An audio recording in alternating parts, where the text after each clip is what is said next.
Yay! Episode 17. 17. Welcome. Hey. Look at my hands. Look at that. Money, money, money. What's happening?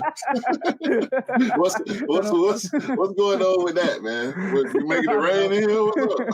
Make it rain. Make it rain. I ain't know. Make it rain. Make it rain. Yeah. Shoot off How you doing, bro? Shoot off podcast. Good, episode 17. Yeah, I guess good. It's good. Glad to be back at it. Glad to be back at it. And we will. We are going to go in like we always do every week, and it might get a bit crazy this week, bro. It might get a bit more crazy than it ever does. Yeah, we definitely got some extra flavor, some extra spice in the pot today, as we do have a special guest. But okay, as usual, what did you have on feet? I want to know. On that, I'm gonna start doing reels and shorts going forwards for the weekly rotation. So because I feel like I'm de-essing and I'm going through sneakers way more now that COVID's over. So that's gonna be a really good like kind of intake into this is my rotation for the week. Or I might do it at the end of the week or like a Saturday. That this was my rotation for the week, and bam, bam, bam, bam, bam, Monday, Tuesday, Wednesday. So on that note, my rotation consisted of Air Training 1 Midnight Navies, right? Mm-hmm. That's number one. Yeah. I had. As you can see, I'm on that wave. the core field. Yeah. I had my beaters on. Winterized force. Every week, this has to make an appearance, bro. I'm learning to respect your beaters. I really don't like it, but I'm learning to respect it because it's honest. I feel like it's honest. Yeah. Also.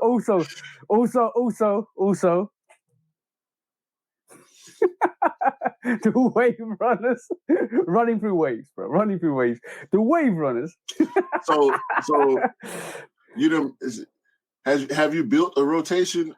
Or like, are you gonna rotate these pairs, or you just that's what happened? That's just what happened during the week. That's just what happened, and you know, I think a lot of it was based on like just something I could just bang it instantly on foot and wear.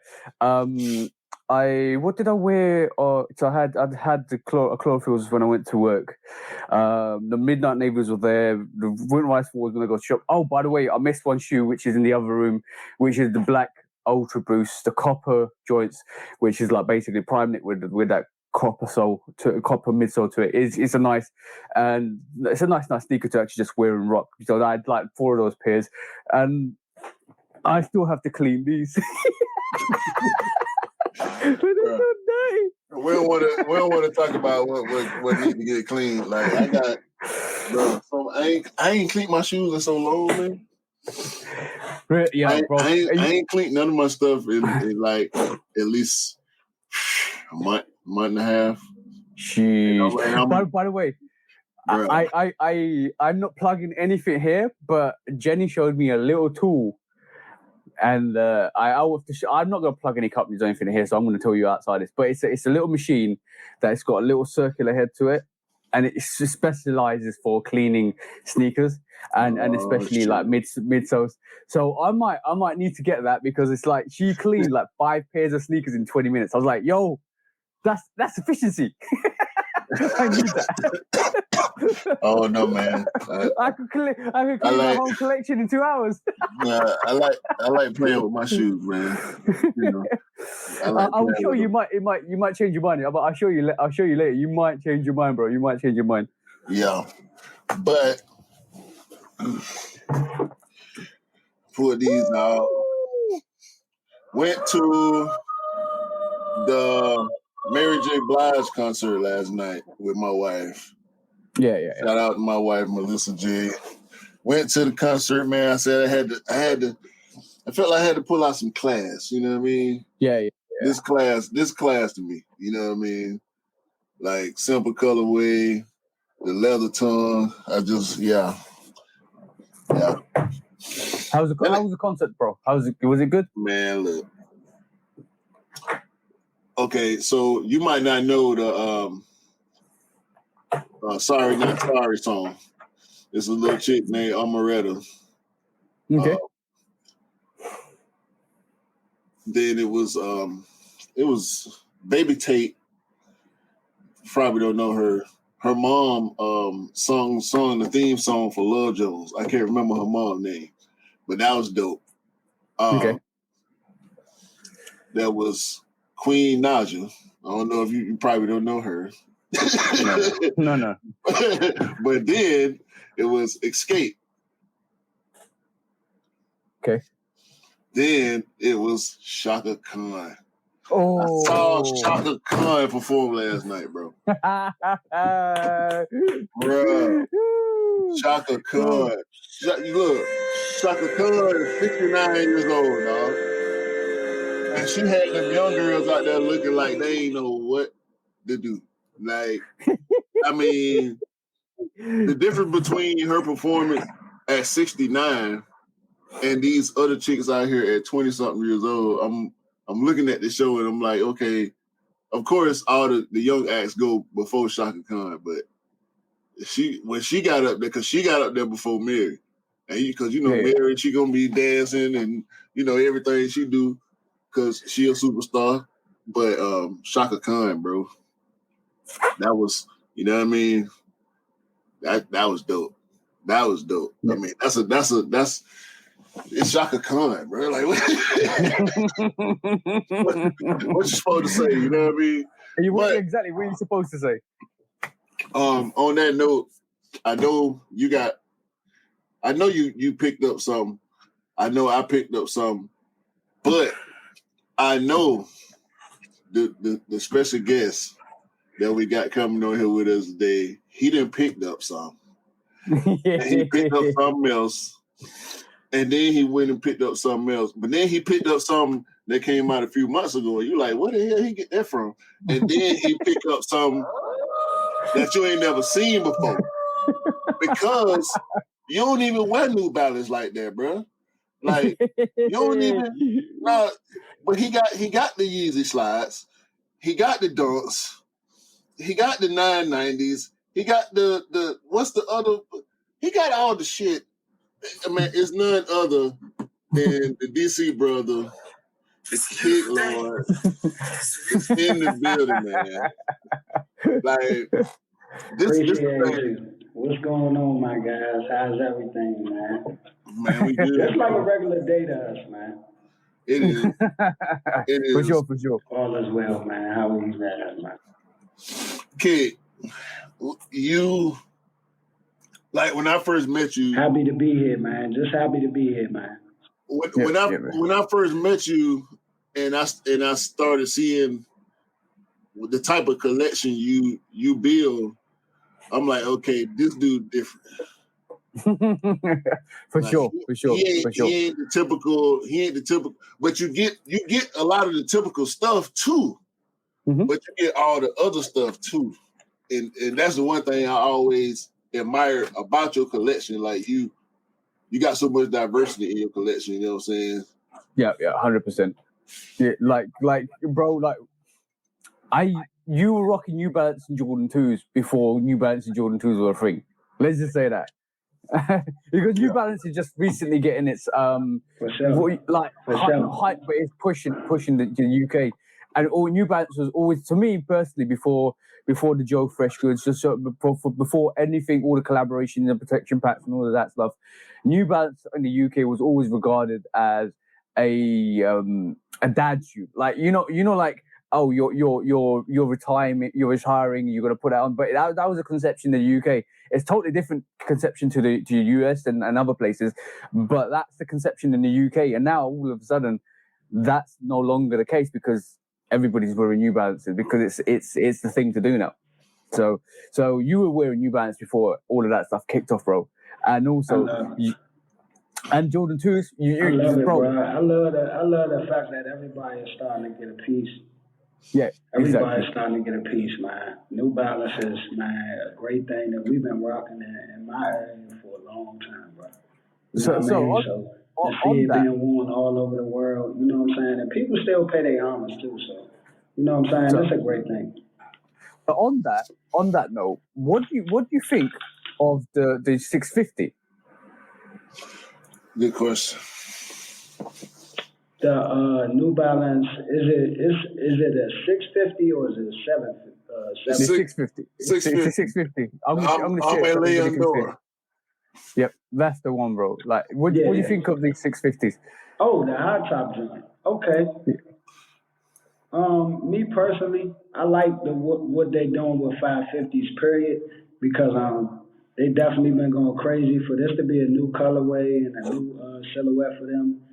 Shouts out to New Balance and everybody over there, Alien Door. You know what I'm saying? Definitely went crazy. I like these. Did you ain't get your hands on none of them yet?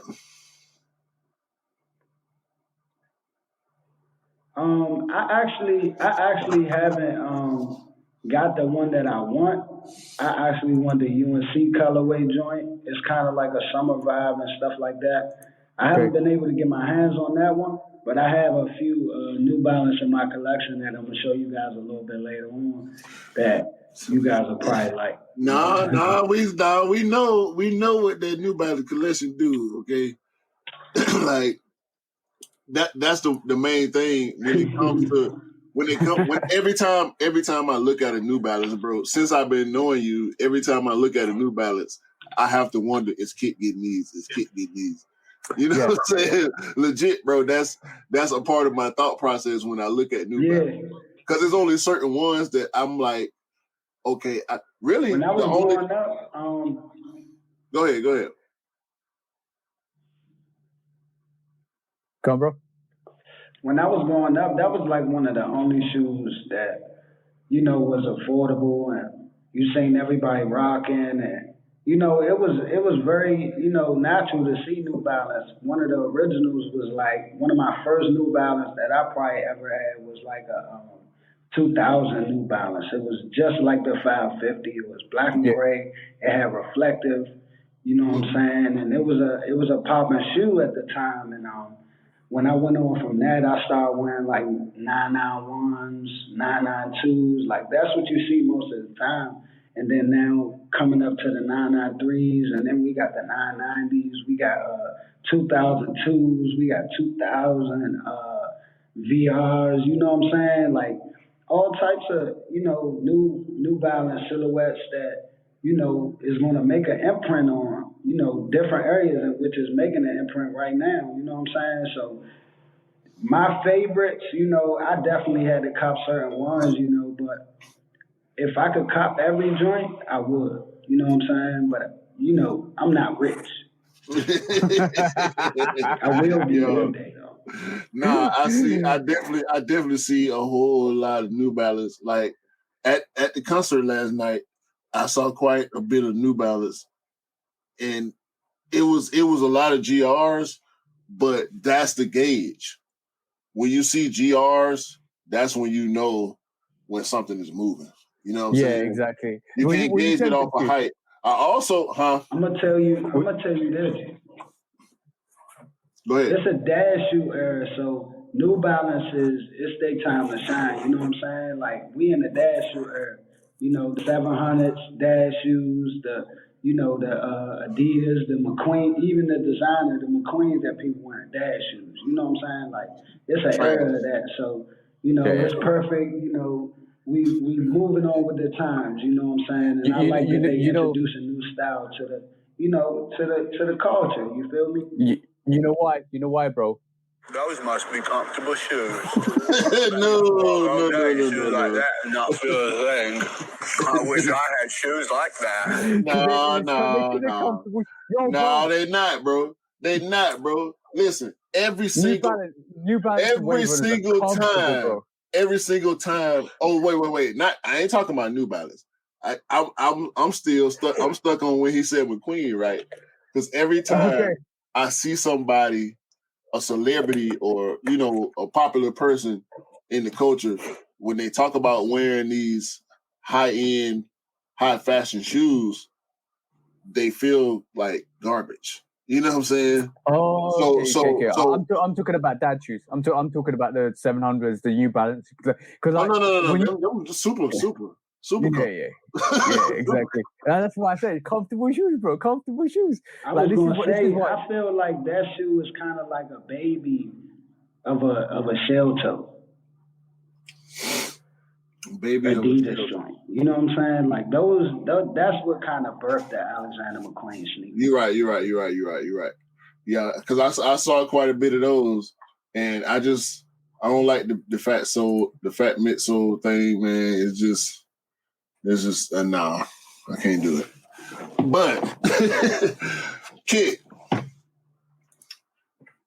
we know you be outside, you stay outside, you been outside. every time you're on live, you're outside. you be outside. I need to go in the office. You be outside. I need to go in the office more. But we need to see. Let's get it. We need to see pickups, right? And I want to go first this week because I only got one. Okay. I ain't take y'all to the office, man. I ain't gonna say nothing. This week coming up gonna be nice, but I only got one this week. Yeah, you keep flirting, bro. You keep flirting with me every time. Every time I got something nice. Go on, bro. Get something nice. I'm telling you. Oh, you got yo. We already know what that is. You don't even have to show us, bro. We already know what that is. Yo. We take five. We take 5 punts. We take 5 punts. I can get it in one. Is that the? Oh, you missed out on the Jordan 5, didn't you? You missed out on the Jordan 5 Dornbeckers. I did. Yeah, shit. I thought it was the Jordan 5 Dornbeckers. Now you got me thinking. What the hell did you get? All right, cool. Show us, bro. This is for the bro. And we are going to talk about that at least a little bit this week. This pair is not for me, and it will not be resold. This was an alley-oop to my partner. I know he's going to wear this shoe. I know for a fact that he's going to wear this shoe. It will not be sold after he pays me what I paid for it, right? Yeah. Dornbecker.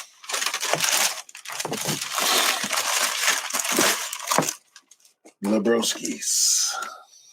Woo! And look at this bag, bro. Like it's all type of foolishness in here. There's all type of foolishness. Oh my stars! But is that the LeBron 17? 19. Are you kidding me? 19. Sorry. Lightning bolt. 19. Yeah. We got the young the kid's signature instead of LeBron's. Sideways swoosh. I was gonna say who designed it? What's the name on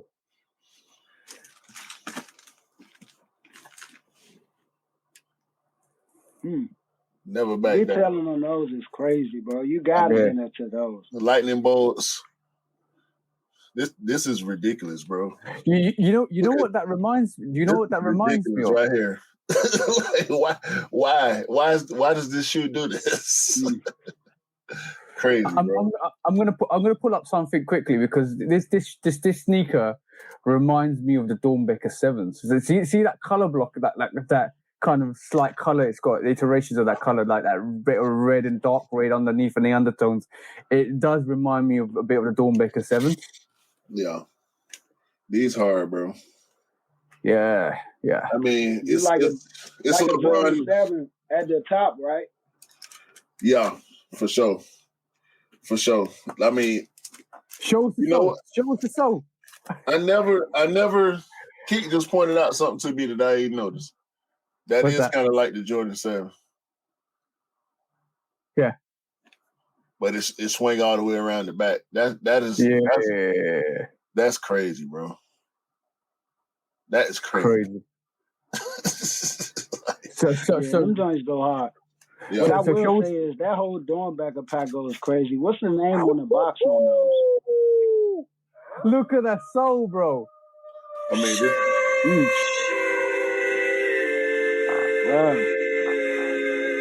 That gold on that sole. That gold on that sole is crazy. We got the young man right here. Sam David Phelps. Sam David Phelps, yeah. Sam David Phelps. Sam did his thing. That Sam did his thing. Man. Perfect design, man. Dope. I love when they do the doing back of packs. You got the 5s, don't you, kid? Did you get the doing back of 5s? I've had previous ones in the past, but that day I didn't hit on any raffle. They did a raffle for that joint, and I didn't hit on any of those.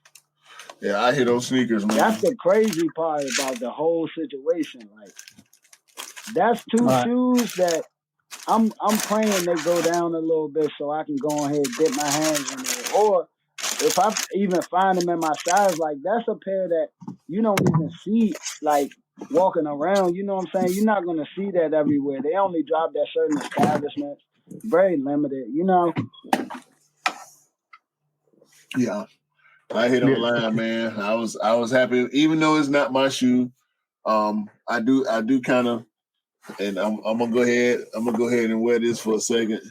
I do kind of wish. That? Are you gonna wear the LeBron 19? Nah. I'm saying I'm gonna wear this. I'm gonna wear this yellow sneaker. You gonna charge these joints up, huh?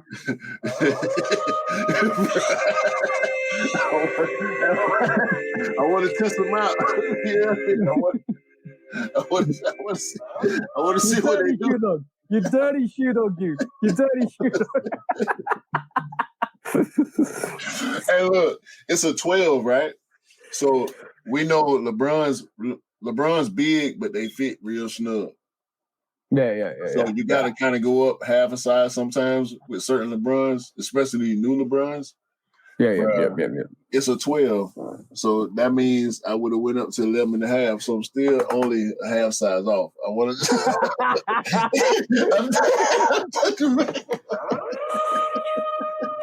There you go. I've upgraded you, bro. I've upgraded you to a red sneaker, bro. You're already thinking about putting that in your thing, bro. You dirty dog. You dirty dog. Yo, you know what is really funny? The fact that you got it for somebody else, and you're gonna give it to somebody else, but you would have tested them out, bro. There you go. Kicks getting involved.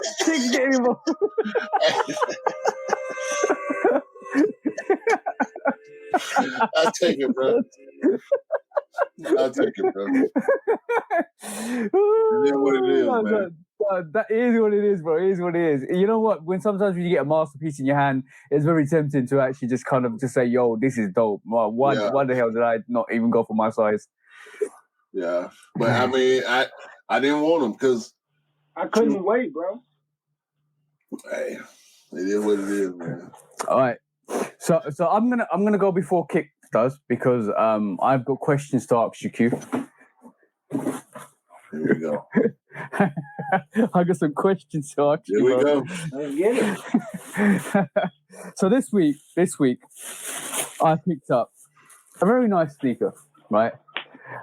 And I'm starting to fall in love with these a bit, way more than I should. Right, because they're dope. They're super dope. Right, so yo, this is the Adidas Forum 84 High Candy Cane, bro. You was waiting on them. You was waiting on them. I've been waiting for this. I've been sourcing this, and I finally got it for retail. Yo. I'm going to do the review for this for Thursday, right, bro? All I'm saying is, yo,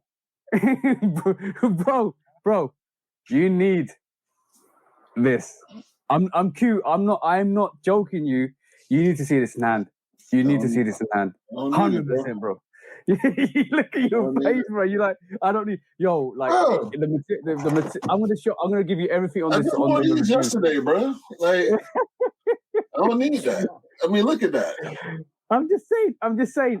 Okay, cool. No, hold that up. Look at What you mean? But It's the same shoe without a strap. by the way, mine's cheaper than yours. And it's probably better quality than yours as well. No, shit. Not better quality than this. Bro, I'm not saying go and check it in hand. Go and check it in hand and tell me otherwise. That shit is not better quality than this, bro. Go and check it. Go and check it in hand. I'm going to do the comparison. Bruh. I'm going to do the comparison. Bruh, you gonna pull this up. You got to pull this up or pull up one Kick. Hold that up, Kick. Hold it up. Look at the tool blade. You see the tool blade? All right, so bro. The tool blade don't lie. The tool blade don't lie. On ones, the tool blade does not lie, my guy. All I'm gonna say. Look at this. All I'm gonna say is. Look at that. All I'm gonna say is, bro, like the quality on these, I can't even get the cat. I need to turn the light down on this, but all I'm saying, the quality on this is dope. I got the same crinkles, bro. Don't worry about that. I got the same crinkles. Do not worry about that. But I'm gonna show you something. Like if they release, like, I'm gonna show you that. That's dope. I think that combination is dope, right? So look that this is the what we're looking at the moment is the 84 cut forum high, the original variation that Michael Jordan wore in the 84 US trials before he actually joined Nike. That's dope, bro. I'm sort of trying to source that, and the candy canes are a red version of that blue original cut. I ain't gonna lie, that joint do look nice, bro. I ain't gonna lie, it's nice. It's very. You know what that says to me? That shoe says like 2009 for me. You know what I'm saying? Yeah. Like back then, we was wearing a lot of those. Yeah. I'm. Now, This is why. I mean, you see them, but you rarely see them. Exactly. Quality and this is why. why. Always great on those. And bro, what I will say. And all I'm gonna say, bro, is I saw the pictures, man. Like there's Jordan in those forums. That's that. And you know what? No, it's not. They're not hyping them. That's the old. That's hyping them, bro. Right. They put it out. And no, they didn't put it out. I actually looked for it. They didn't put it out. I looked for it. No. We know. Hold on. We know how this works. We know how this works, right? Just because they didn't do a commercial or an advertisement don't mean they didn't participate in the hype train. We know how this works, bro. And then I'm gonna say this, but the people that work. Oh, excuse me for cutting you off, but I have to.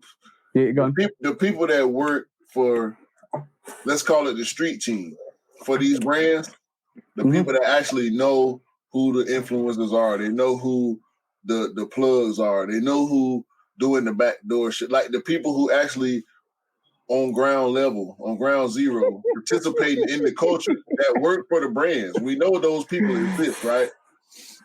They're gonna put the right ideas in the right people's minds to be able to contribute to the hype, if not start the hype. Like that's what. Think about the Moonlight situation. That was a bad idea, right?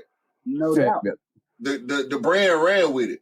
But that's not always how it goes. It's stuff that go under the rug all the time. Look at the Fresh Goods release, right?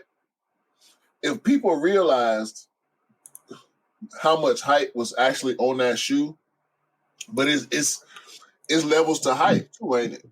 You know what I mean? Like Travis Scott is gonna control the news cycle.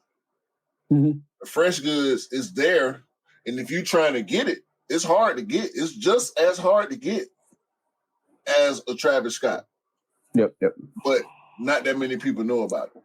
So on that, I truly believe that Joey Fresh Goods coming out. There you go. True, bro. That whole pack was super hype. You know what? That's the first time that's the first time I've seen like a brown tan colorway with blue, like a university or a baby blue university blue on it. So that kind of combo looks quite nice to be honest. That's a real ACG vibe. Yeah. I get real ACG vibes from that. But what I'm gonna say is like the forum to me is a what if like situation, right? It is like almost like a what if situation. Let's just talk about what if situation before we move on. No, let's talk about, and maybe in a different dimension. A what if situation would have been, basically, like. Oh shit! Here we go again. What if situation? What if situation would have been like if Adidas gave Michael Jordan or got Michael Jordan on board, I think the Forum 84 Forum would have been the sneaker. They would have been that sneaker. It would have been that not as controversial as the bread, because the bread colorway did something, and the candy canes and the 84 Adidas 84 variation is more compliant to the NBA. So we would never have had that. You can't wear them. You're not supposed to wear them. It's not. So we wouldn't have had that.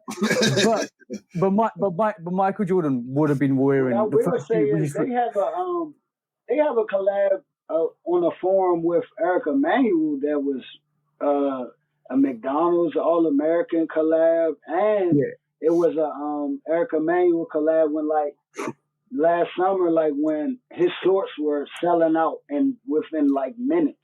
You know what I'm saying? Like it's not so much more like hype no more. It's becoming cool to be yourself. You know what I'm saying? It's becoming cool to become, find your own identity as far as sneakers. That's why all of our likings are different. Everybody doesn't like the same thing. So I might like this Joe Fresh, or I might like the regular, the regular 992. You know what I'm saying? That ain't regular. Hold on. That ain't regular. It's never a problem. You know what I'm saying? That's not regular. No, bring that back. It's always good. Bring that back. That's not regular, bro. Stop doing that. Don't do that. Yeah, this is what we started on right here. Break that down. Break that down, bro. Break that down, please. Of what New Balance is. That shit fresh as fuck. That's the DC one, yeah. Talking about regular. That's not regular. This is the DC 99. This is like my favorite. After this, it probably won't be like. If I had to choose. You just tossed the Joe Fresh. Yeah. I agree. You know what? I'm gonna sum this up, right? Because the thing is, with us, I think we've been collecting sneakers to a point where we don't really give a shit about what people say or what people rock in terms of you. Like for me, I kind of steer away from the hype a bit more than I should do, because I don't feel like the need to grab a Travis Scott Jordan 1 high or anything like that, because I don't really like it. If I'm honest, you see what I'm saying? I didn't like the blue iteration that they did like was it last year or this year? No, last year. Sorry. I didn't like it. Bro, COVID's got me messed up. Yeah. I didn't like it. I didn't like it. I prefer the Yeah, I like the fragments. I like the fragments more than I like the Travis Scotts. To me, it's more of a classy, more of a simplistic sneaker you can rock, and people have to know it to know it. See what I'm saying? Because you don't. And with the reverse swoosh, all of that stuff, I respect it. I do respect it, but I like. And if you like it, it's fine. But it's not something for me. So in terms of in this forum at this moment, you see me pick up Air Trainer 1s, you see me pick up Forums, you see me pick up I still will pick up Jordans, I still pick up some of the hyper Jordans. I'm trying to go for the military blacks because I like military blues, military blacks, same thing. They're close to an OG, but saying that if it's super hyped, like the Wave Runners, I didn't pick up until 3 years after it released, bro. So for me, it was I didn't like it when it first came out because there's so much hype attached to it. I was nah, it's putting me off. The release, the way they did the release, the way you had to wait for it, pre-order it, all of that stuff. It was nah, I just want to go and pick up the sneaker. I just want to go and pick it up and just not even fuss with it. And this is why when Kick, when you threw that Joe Fresh goods and he said, yo, I want the New Balance DC, right? that just shows you we've been picking up sneakers so long. Sneaker has to have a value to us personally to actually have a meaning to actually for us to rock it, and this is why like I will pick up anything you like Kick and you Q. You will pick up anything you want to wear because basically it doesn't matter. You like I keep trying to convince Q to pick up an Adidas, either a Wave Runner or a Forum, but he's never going to do that. he's never going to pick it up because you're just unique to what you wear, bro. Like you'll never wonder. Bro, I ain't even buy the Trey Young shoe. And y'all know what how I like about y'all know how I am about my house. I ain't even buy the Trey Young shoe because it's Adidas. And really, and that's what it boils actually, down to. I just don't, bro. I can't. Unfortunately, now the situation is, I was looking at the Patrick Ewing sneaker, like I got a pair of Ewins. I got a pair of Ewins. So I was looking at them before I even looked at the forums. So that might be something I'll pick up down the line because I'm kind of feeling them. Bro, check this out, right? So really, if I go down to the seed of it, not the root, I'm talking about the seed of it. My collection started with the Patrick Ewing 33 high. But I ordered a 10.5 because 11 wasn't available. And I did not know when they was coming back. The closest size I can get to mine was a 10.5. And they hurt. I rocked them, but they hurt. You know what I'm saying? Because Patrick Ewing ain't a Jordan. It's not a New Balance. It's not an Adidas. Man, they don't have the tech. The tech in Ewings. We had a few Ewings. The technology in Ewings is not the best. You know what I mean? Yeah. The midsole is hard. The outsole is hard. The leather, the quality on them ain't bad. It's not the greatest, but it's not bad. Yeah. But they hurt, bro. Like they feel, and they. You just can't go true to size. Like if you go true to size, it's going to be a little bit too much. If you go like a half size bigger, it's going to be the best shoe you ever had. It's going to be like a tank. It is a tank. The Ewings are truly a tank, bro. Like they winter sneakers. They really are winter sneakers. And the thing with the Ewings is it kind of brings back this nostalgia retro vibe, and like it's almost like I like it because it's retro. Mine's yellow, the midsole yellowed, and like for people that's in the vintage, bro. And I don't know if this is a knock or a shout. Like they yellowed so fast. And now that I'm starting to appreciate the vintage vibe more. Yeah. With the sail midsoles and all that type of shit. It's like they vintage and they still wearable. Yeah. So whether you and do a vintage collection or not, you know what I'm saying? It's like, well, I got vintage Ewing. They look like they came from the 90s. No. They're going vintage anyway, yeah. They gonna yellow real bad. Like I ain't even looked like at them. Ewing had his mark on that area as well. Yeah. Because it is East Coast. I remember it was an era. Like they had an era like with Patrick Ewing sneakers, the Kembe Mutombo. I think Stephon Marbury had a shoe. Yeah. It was David Robinson's shoe, Chris Webber's shoe. Shit.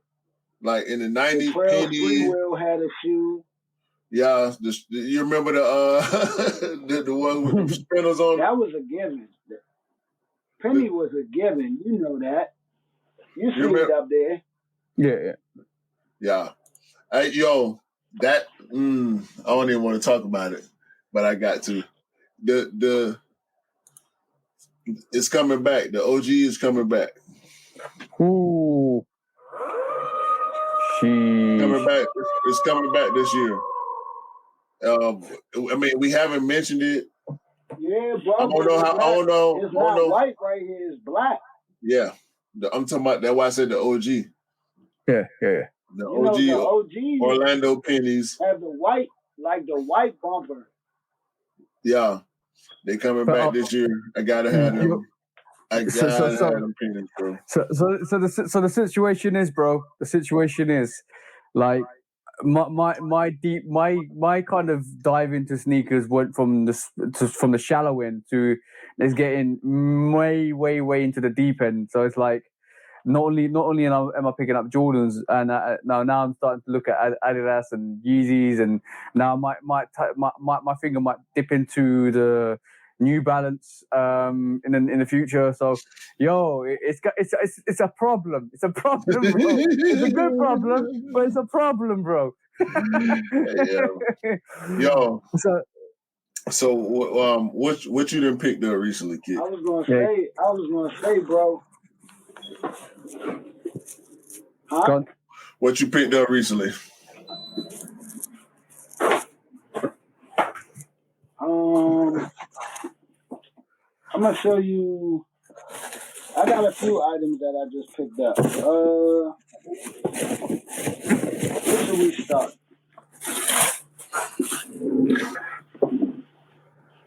So Kick's looking for the numerous amount of pickups he's actually done this week.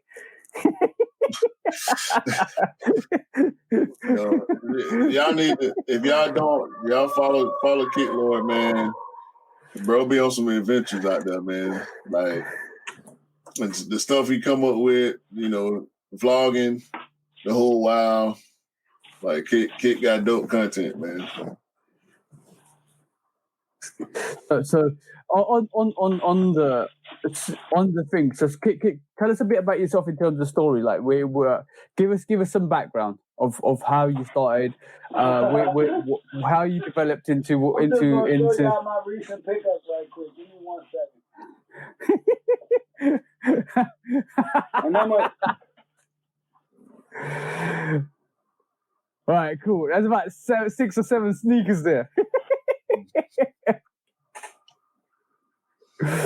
Go on, bro. So,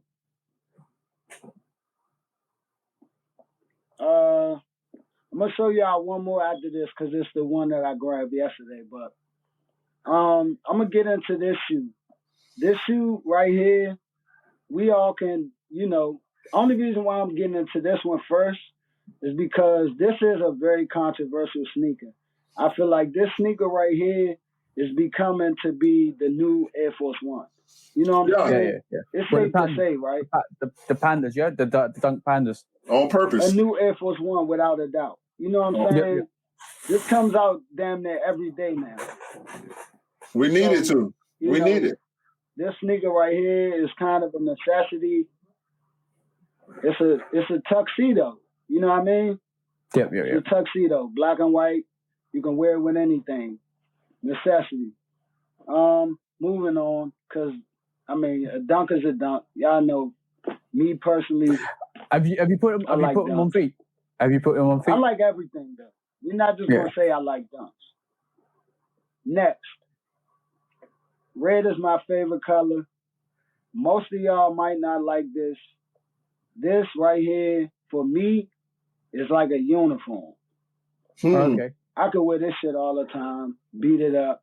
The highs, same aesthetic, but not as good quality as a Jordan 1. That leads us to our next pickup. A lot of dunks look better than ones. So what was that? What was that previous dunk? Quick, let the people know what the previous dunk you showed was. This is a University red Jordan. Nike Dunk High. So yep. University red, white. You know, white-based dunks are usually a good necessity. Yeah. Yep. You can 100%. wear this shit with a lot. No, what dunk? Listen, dunks. A lot of dunks have better quality than Jordan 1 highs. Yeah, I will say that. Yep. A lot of these dunk highs they coming with. What I will say about dunks too, the skateboarding dunks, especially the skateboarding dunks. Yeah, SBs. I'm gonna get into these too. I'm gonna get into this too. But no, that's that one too though. Certain very low. very low price point. Yes. You can buy these for 100 to 110, maybe 120 at the most if it's like a premium joint. You know what I'm saying? Like these two right here, like these are. I mean, if you can catch them in store, these are like a very affordable thing. You can buy this for whoever, and they'll like it. You know what I'm saying? This is a good thing to invest in. You know what I'm saying? If you pile yourself up with a few of these, you don't have to wear all of these, and you know what I'm saying, to the point where as though they're beat. Yeah. Rotation is really good. Like the options. So what people don't realize is when you got a mass amount of sneakers like we do, it's good to have rotation so that you can kind of effectively keep your sneakers fresher for longer because you can wear them and then keep rotating different kind of and preserve what you like, man. Exactly. So what's your true? I need your true, honest to God feelings about that rebellion there.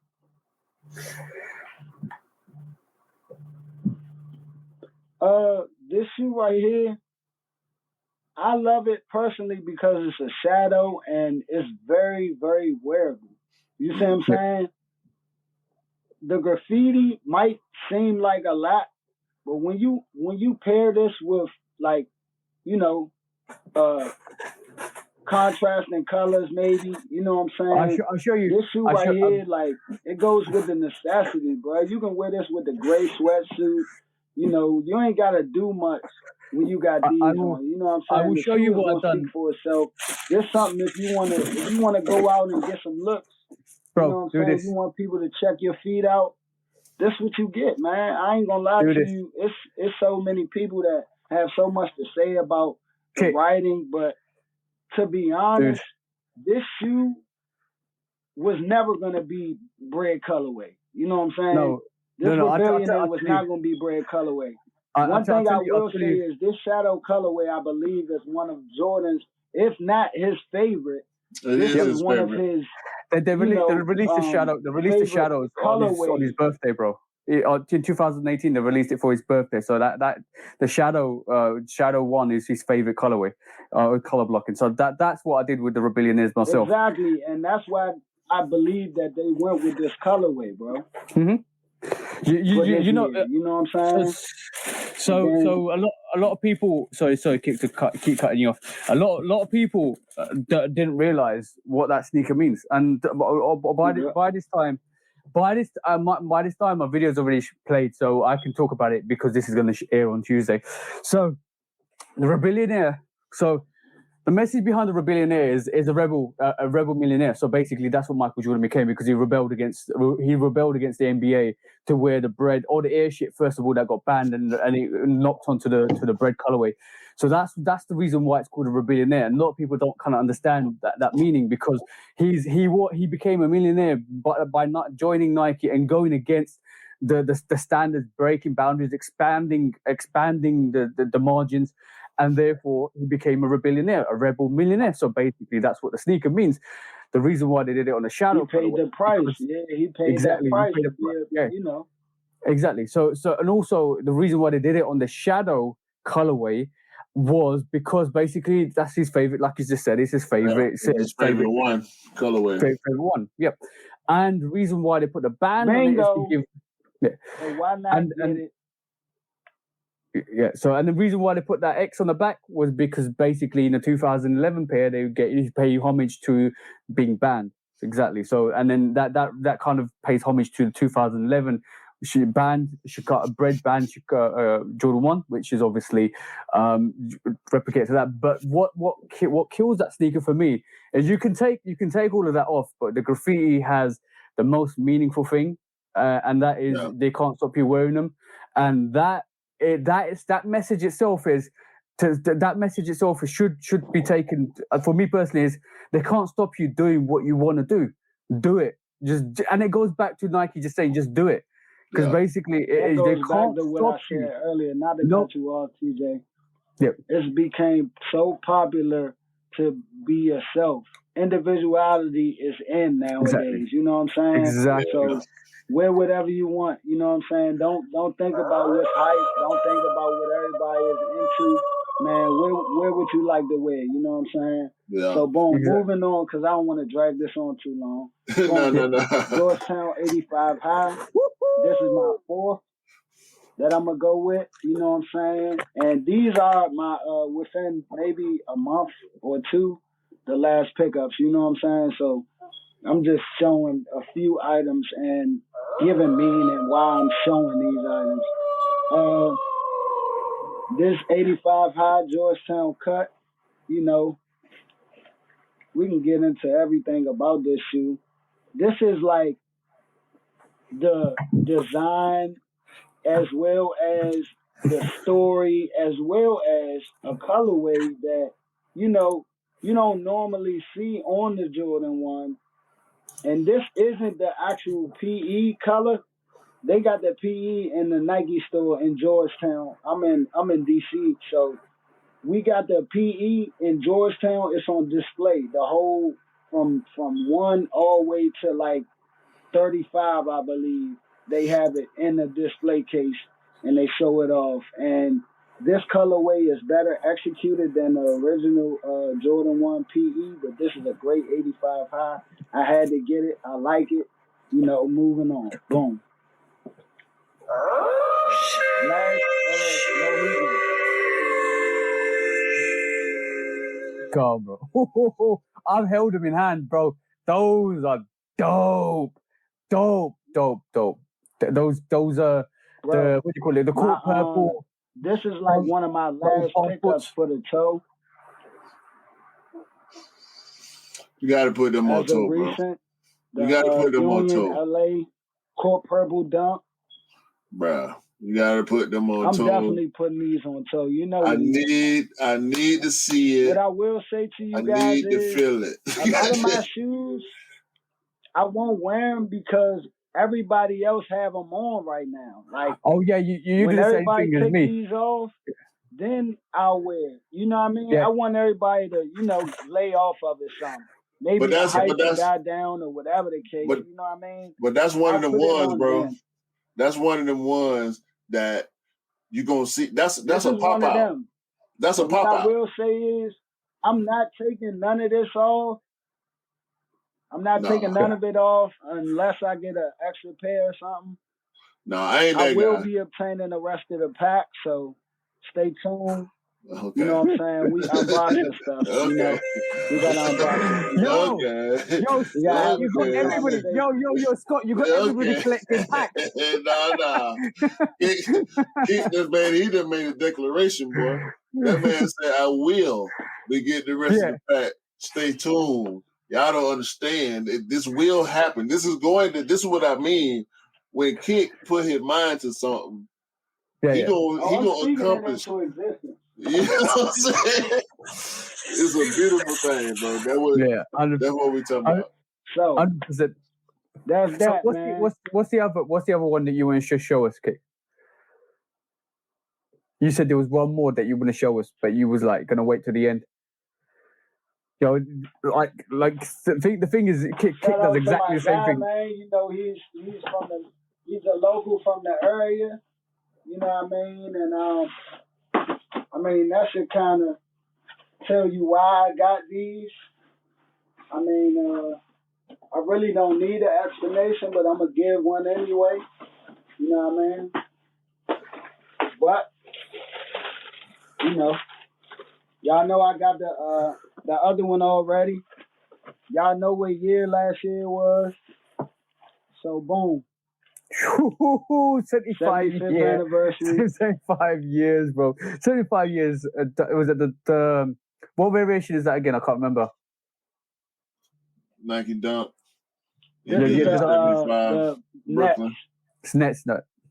The 75th anniversary joint. The NBA 75th anniversary Brooklyn Nets, you know, and it's a reason why I got this, bro. I'm gonna tell y'all what I like KD for one. I'm a KD fan hands down. But you know, the reason why I got this right here is because it's kind of identifying the first year of the Nets moving to Brooklyn. You know what I'm saying? So let's do this. That shit. You know that colorway, bro. And it also got that. If you pay attention a little bit, it also has the same like toe box and everything as the Georgetown 85. I almost think that the grey on that the 75th anniversary is better than the Georgetowns, because the Georgetowns to me should have been a bit more grayer. Right. No, it's not better at all. It's not better at all. This is 85 cut. It really doesn't get any better than this, bro. No, I'm talking about the it color. Really doesn't get any better. I'm talking about the color. Leather, you know what I'm saying? All the way up. Yo, Kick, I'm talking about the color. But the color blocking, you know what I mean? And then, you know, they gave the Georgetown 85 the gray lace. Then they gave these the gray lace, you know? Pretty good execution here, man. I like these. KD jersey coming soon. It's summertime, man. I got to give me a KD jersey for that. Okay. Oh, no, man. So moving on to the next segment. Do we want to do this, bro? Do we want to do the lose, choose or dump? And when we talk about lose, choose or dump, we talk about you can like so the premises of it. Let's make this clear for everybody. When you lose something in your rotation, but let everybody else have it in the world. That's number one. When you choose something, everybody gets it. When you dump something, you're dumping that in the bin, burning it out of history, so nobody gets it. So that's the three choices you have. So, Q, what we got today? When you lose something, everybody else in the community gets it. When you choose something, you get it. Yeah, no. When you choose something, everybody gets it. Yeah. When you lose something, that means you don't get it, but everybody else gets it. When you dump something, that's gone. Nobody gets it. It never existed. Never existed, bro. This is how hard it is. And I love this music, bro. What are you choosing, bro? Yo. I'm sorry to do this to you, kid. And I'm gonna answer it too. I'm liking how this sounds, man. I'm sorry to do this to you, bro. Is TJ gonna answer these two? We can. You know what? Me and you, right after you answer, me and you will come up with one for TJ. How about that?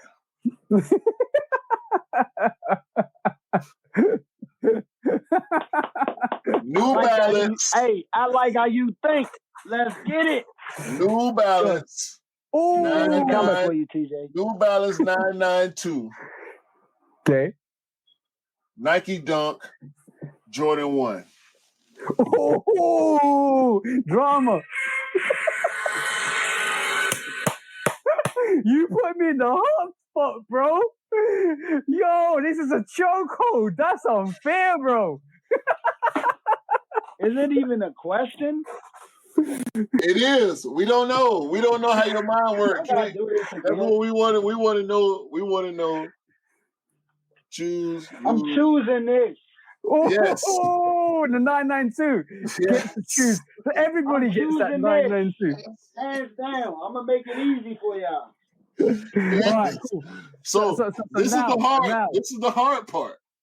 Because I'm gonna lose this. Oh shit!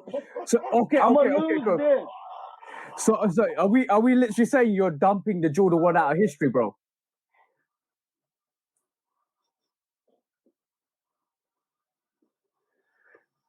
I'm dumping this. Oh my god! Yo, guys, we just lost the Jordan 1 out of history, bro. No Michael Jordan. Oh man. Bro, oh. I'm gonna tell y'all why, right? Yo, Michael Jordan just joined Adidas, bro. He just joined Adidas.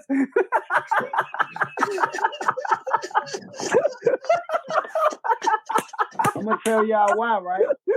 what's going on like these days, like in 2022, you know what I'm saying? This is getting shine. This is getting the love. Like these, I had these before I had a Jordan 1. I'm gonna say a Jordan 1 high. I had the NU. That was one of my first shoes. I had the Jordan 1 low NU, and that's what made me hate Jordan 1s forever after that. Oh shit! Jordan 1 lows was never in my book after that. That was my first.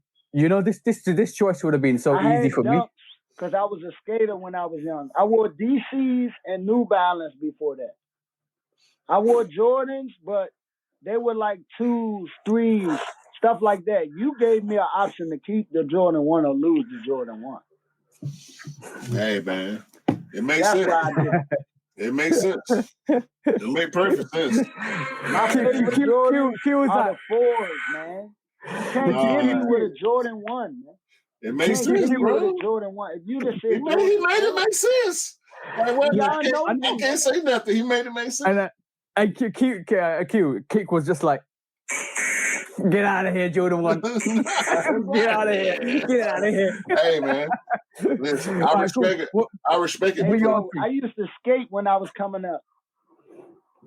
So this was easier to get than this. Yeah. It was a dumb line for this. Nobody wanted this. Yeah. Dunk just went under the radar. This was so easy to get for me, and it was so low at a price point, bro. I could buy it myself. You know what I'm saying? Yeah. And then the thing was, it wasn't a question. A lot of people don't understand. Once the Jordan 1s took over, Dunks just sat. Dunks went under the radar. And this is why a lot of skateboarders just picked them up. And this is why Dunks got that kind of heritage with the skateboarding communities, because a lot of the skateboarders rocked them, wore them, just ran through them. And then the evolution of the SB Dunk kind of revolved off that, because basically, like, they were so cheap. There's cheaper peanuts. Like, literally, you go out, wear it, rock it, just smash through it.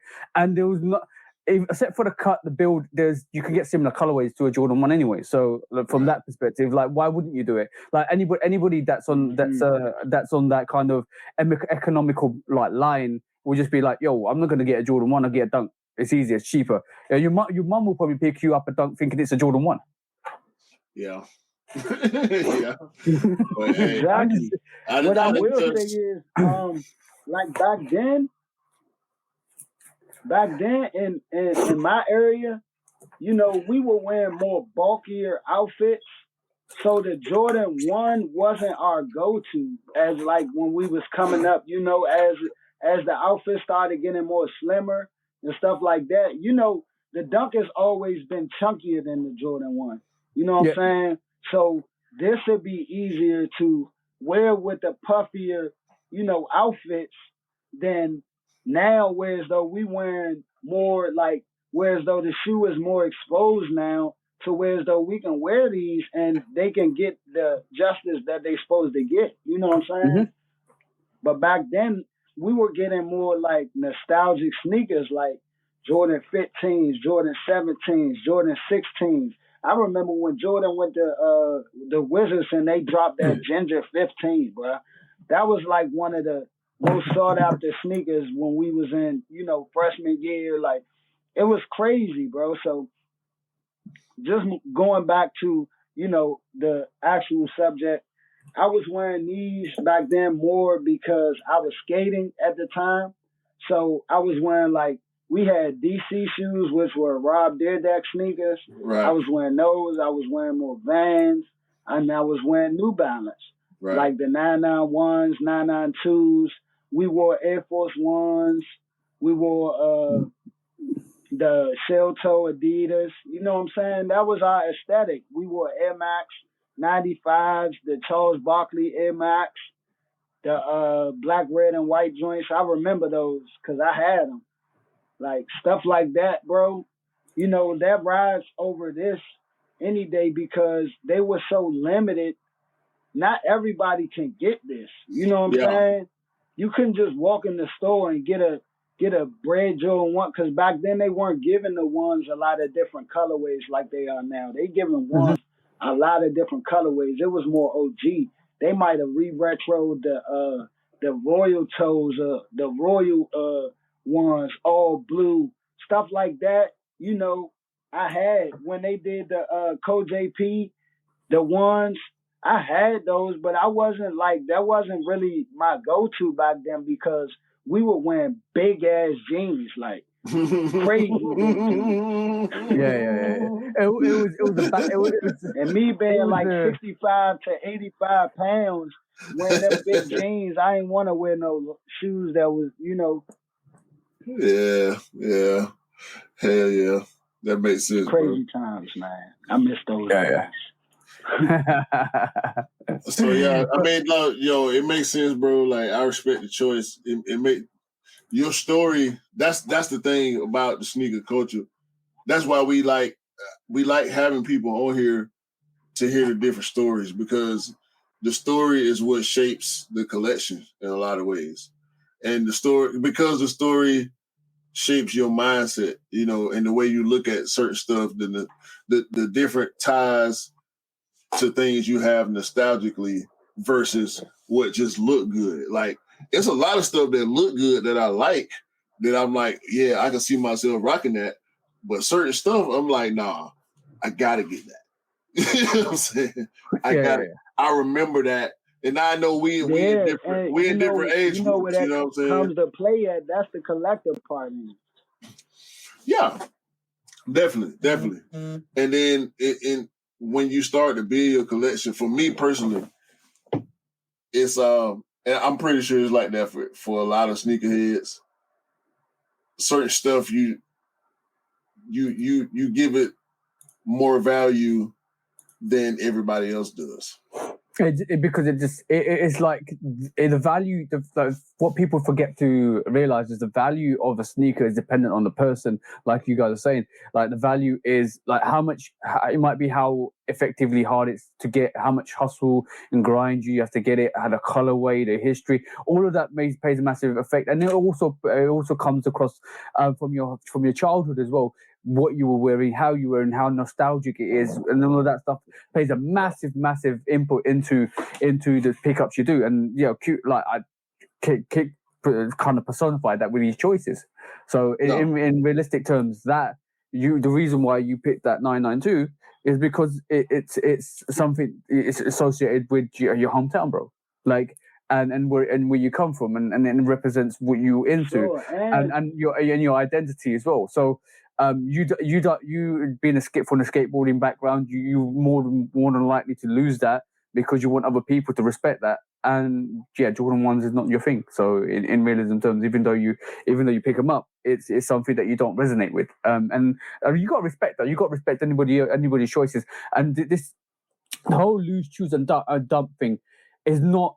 He's not telling other people what you want to happen. It's your thing, your choices, and your individual choices, which nobody should hold against you. And from that realistic term. So that was beautifully executed, bro. But now I'm interested to see what Q's choices are. I appreciate it. Between those three? Yeah. My man, that's it. Let's get it. Nah, I'm going Jordan 1.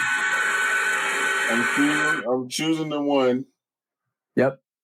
And I'm losing the dunk because I don't. My only attachment to New Balance, and this is an era thing. In 1998, 99, there was a wave. There was a 574 wave in the South. We was getting every colorway, every material. I mean, solids, mixed colors, every color you can think of, bro. Leather, canvas, suede, nubuck, like 574s in Atlanta when I was in my last couple of years of high school was the shit, bro. I don't know how it happened. I don't know where it came from. Just all of a sudden, people started wearing New Balance 574s, and it was dope. Like it was just another shoe. Like it was a bunch of shoes back then that was popping in and out of the culture. You know, it'll be cool for a couple of years, then you never see it again. It ain't like the company stopped, but we stopped liking it. You know what I'm saying? And that's how it happened for me with New Balance. So I can't even. I don't. I have no attachment to New Balance. I have an attachment to Nike. So are you dumping? So are you dumping? Are we saying you're dumping the Yeah, the New Balance. I have to. No, you're dumping it, or you said you're losing the New Balance because you still got you got the still. I'm choosing the Jordan 1. He's choosing the Jordan 1, and he's dumping the New Balance. Right. And so you're basically losing the dunk. You're using the dunks, right? Yeah, that's the logical choice for me. But right, cool. So that's for everybody. For you, here you go, 2K.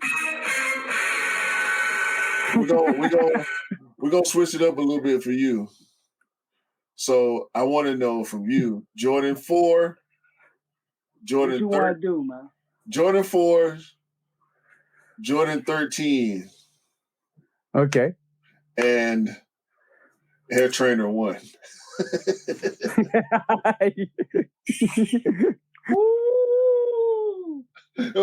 What you see what where did he go?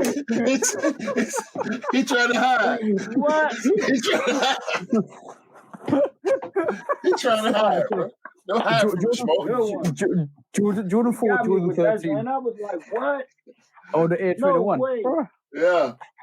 And that's hard enough, right? I could have made it more difficult, but that's hard enough. So I'm gonna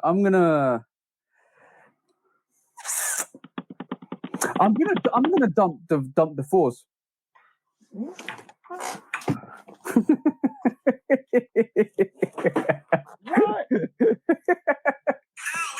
Are you kidding me? Yeah, I'm dumping those. I'm dumping those fours. I'm losing the Air Trainer 1 because I think that's a good you made it fucking hard, bro. You made it hard. I'm losing the Air Yo, don't show me that stuff. Don't show me that. You dumping this?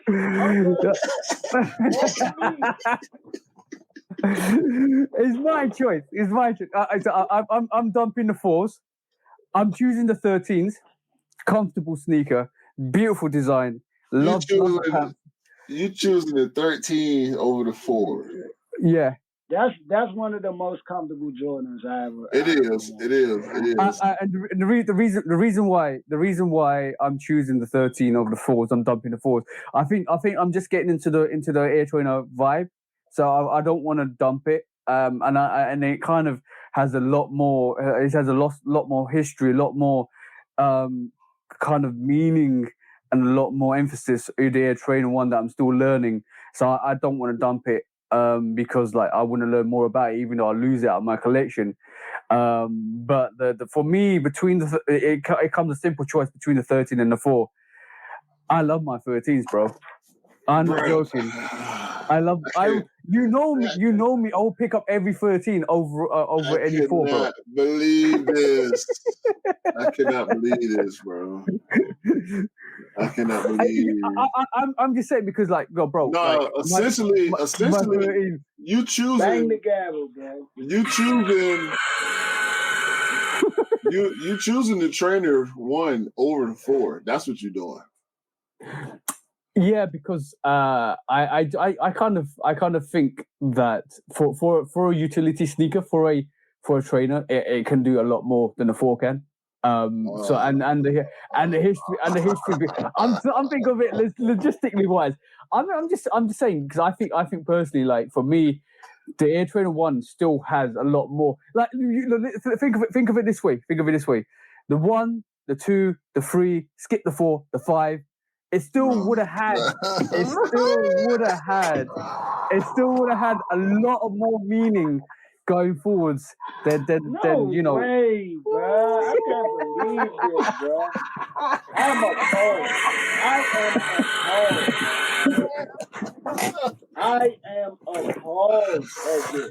Are you kidding? Are you kidding me? Yo. And you can truly tell I'm on that Air 21 wave.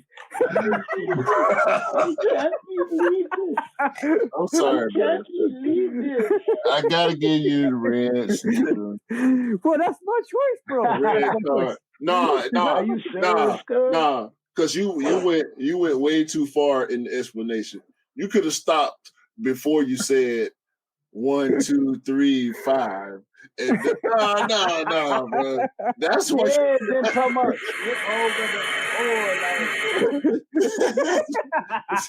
That's why you got. Be a menace, bro.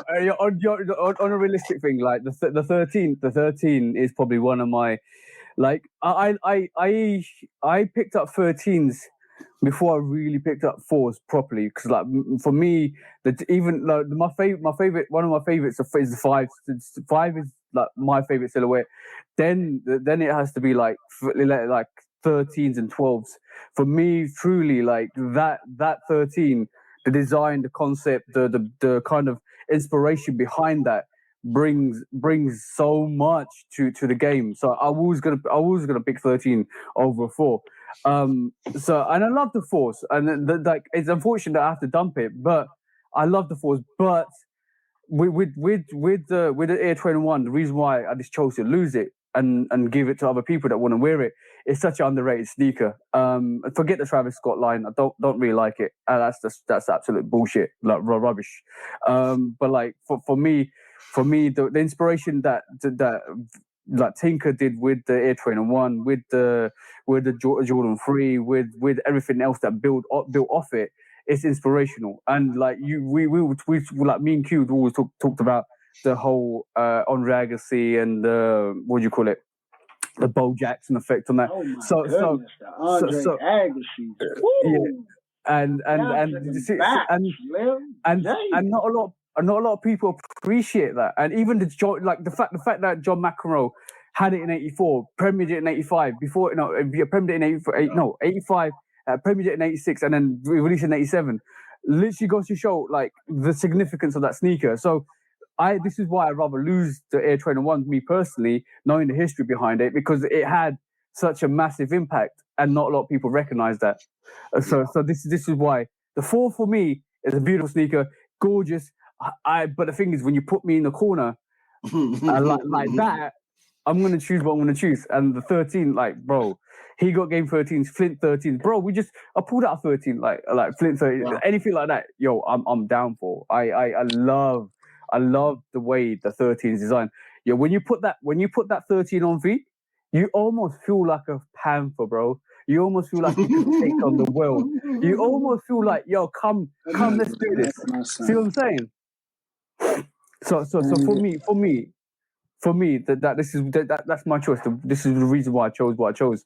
Because like, I don't want to lose. I don't want to lose any of them. Don't really want to lose any of them. So, realistically speaking, it has to be the 4. Yeah.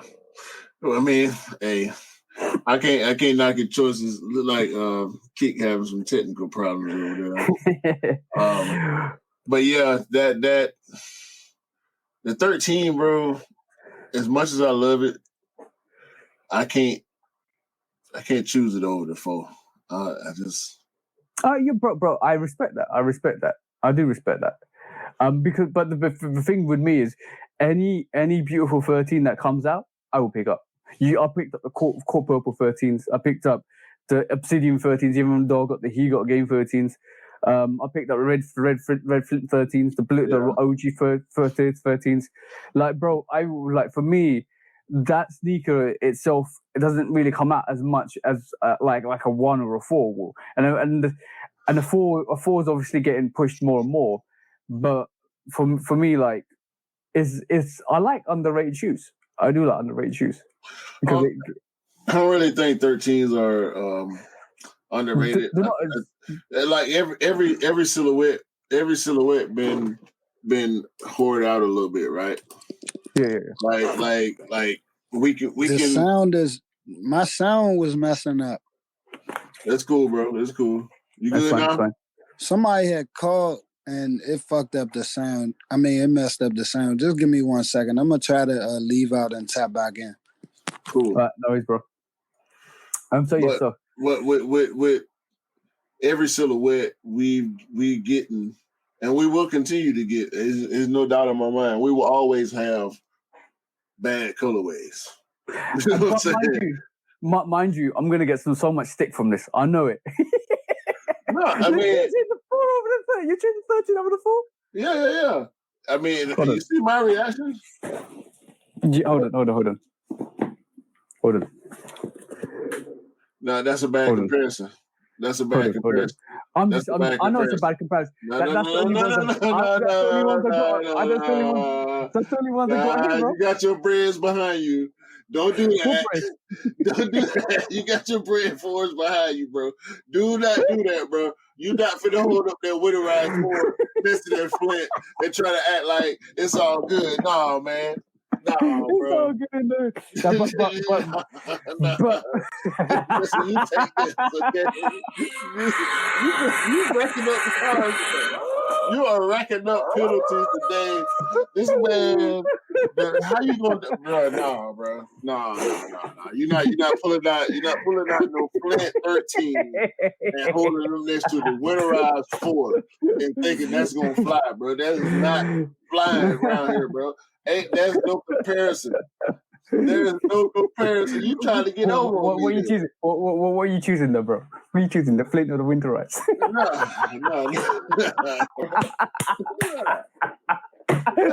Oh, but by the way, I think generically the choices would have been the choices would depend on the colorways as well. So like if for me, like if it would have been the bread 4s versus the what do you call it, the bread 13s, I would go with the bread 4s. But when like it depends on in the individual colors, and I think like for me a lighter color in the 13 is far superior and then the darker colors in the 13 for me. But the darker colors, it depends on the colorway. Like if you got the cool purple 13s, that still is such a dope silhouette. It definitely depends on the colorway. Man, I don't know. I'm not gonna say that because there are we got kickback. There are a lot of colorways of the 13s that a lot of the ones that miss to me, I feel like they should hit, and some of the ones that hit, I look at them like I wouldn't buy that. You know what I'm saying? Yeah. Like in you saying that, I think about the Mellow 13, and we know that was a factory thing, right? So that shoe didn't release the way it should have, but people still bought that shoe. Yeah, but the Mellow 13s has got a lighter yellow colorway, so it's like a more pollen colorway. So this is what I'm saying. So, I'm talking. So the bread, the black and red. Imagine, and go ahead, Nike. The shattered backboard. Did you just call Kick Nike? Go ahead, Nike. Imagine that the shattered backboard 13 black with orange with the sail pods. Or black and sail with orange. You know what I'm saying? Think about it's probably because I've got the He Got Games in my head at the moment, and that's been like one you can't beat that as a 13, bro. But you held up the Flint and the winterizer, like that don't. Right. So let's go to what we really came to do. Hold on, 2 seconds. If we're doing that, give me 2 seconds. I'll give you a task, right? Kick. Give us your top 5 sneakers from last year while I do something. I need to do something. I'll be back. Right, give us your top 5 sneakers. Just explain to us. Okay. You did. I think I got them with me. You did do a top 10 last year, right? Yeah, I did. I did a top 10. He said 5 though, right? Yeah. So what was those? I those? still got them, right? So boom. I think I know a couple of them. Boom, boom. I think it was boom. Boom. That. And then I think I went with these. That you didn't have. Yeah, you did. It was that one. So you didn't have the Gundam in your top 10, or did you? It was in my top 10. You're not top 5 though. I got my top 5s right here, and I got my honorable mentions. So first of all, these dropped last year. We gotta go with these. Boom. What number? That's 5 or 1? Out the gate. My favorites. That's 1. Boom. Then my second favorite of the year. With the spoons. Joe Fresh. I mean the Sean Witherspoon. You know what I'm saying? Definitely the Sean Witherspoon Super Earth. ZX 8000. You know how these went. And I put work in these, as you can see. Yeah. I went University Blue Jordan 1. Okay. And then I went Raging Bull for the nostalgic purpose, because the last time we got these, it was in a pack with the satin. Raging Bull. The satin Jordan 1s. The 3M. No, it was the 3M Jordan 5s. Yeah. 3M Oh, 5. yeah, the 3M joints. Okay, boom. So, the all 3M. The black so, ones. So, boom. Yeah. We got these. Boom. And then Topaz 4s. Topaz? Yeah. You ain't wore those yet. Oh, yes, I have. Yeah? Okay. I saw the lace bag. Sitting there. I ain't know. Hold on, let me show you my toe. How they wearing? You wore them a lot, or? I wore them a lot. I've worn these more than I can count on my hands. So how they wearing? At least 11 to 12 times. How's the material holding up? Look. So it's just like that. It ain't. Do you feel like it's gonna start tearing? Not necessarily tearing, but fading at your. What I will say is, I never revealed it, so you can always take this off. No. I ain't talking about. I'm talking about a natural reveal, like just peeling off. Just wear and tear. Not yet. I don't see any wear and tear yet. What I will say is that as you wear them, the regular suede that's on there on the medial and lateral side, it becomes a little bit beadier, it gets long. You know what I mean? That's the only difference. If you could see it right here, it kind of looks like long-haired suede a little bit back here. Yeah, I do. You see it? Yeah. Right here. You know what I mean? That's the only thing, and I feel like that makes it look better. That adds more definition to it. What in the hell? Oh man! Woo! What's going on, man? It's sneaker court time. He came in at the perfect time too. I was on my last one. What in the hell? This is my top 5. Yo, order. Sneaker court time, bro. Oh yeah, my honorable mention. Guilty. My honorable mention. So, are we doing this? Yeah. Apparently Order so. in the court, man. Apparently so. Order in the court. Honorable Judge J.T.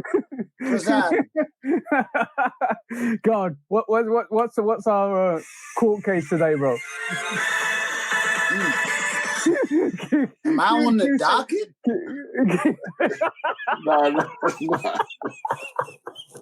No, bro. He was like, bro. He was like, what the hell? It's because I had no idea about the wig. I didn't know the wig was coming out. I got the wig. You see? Are you serious? You see what's going on right now, right? You see it, right? So no. This is what we're doing. This is what we're doing. So last week, I gotta get back. Last week,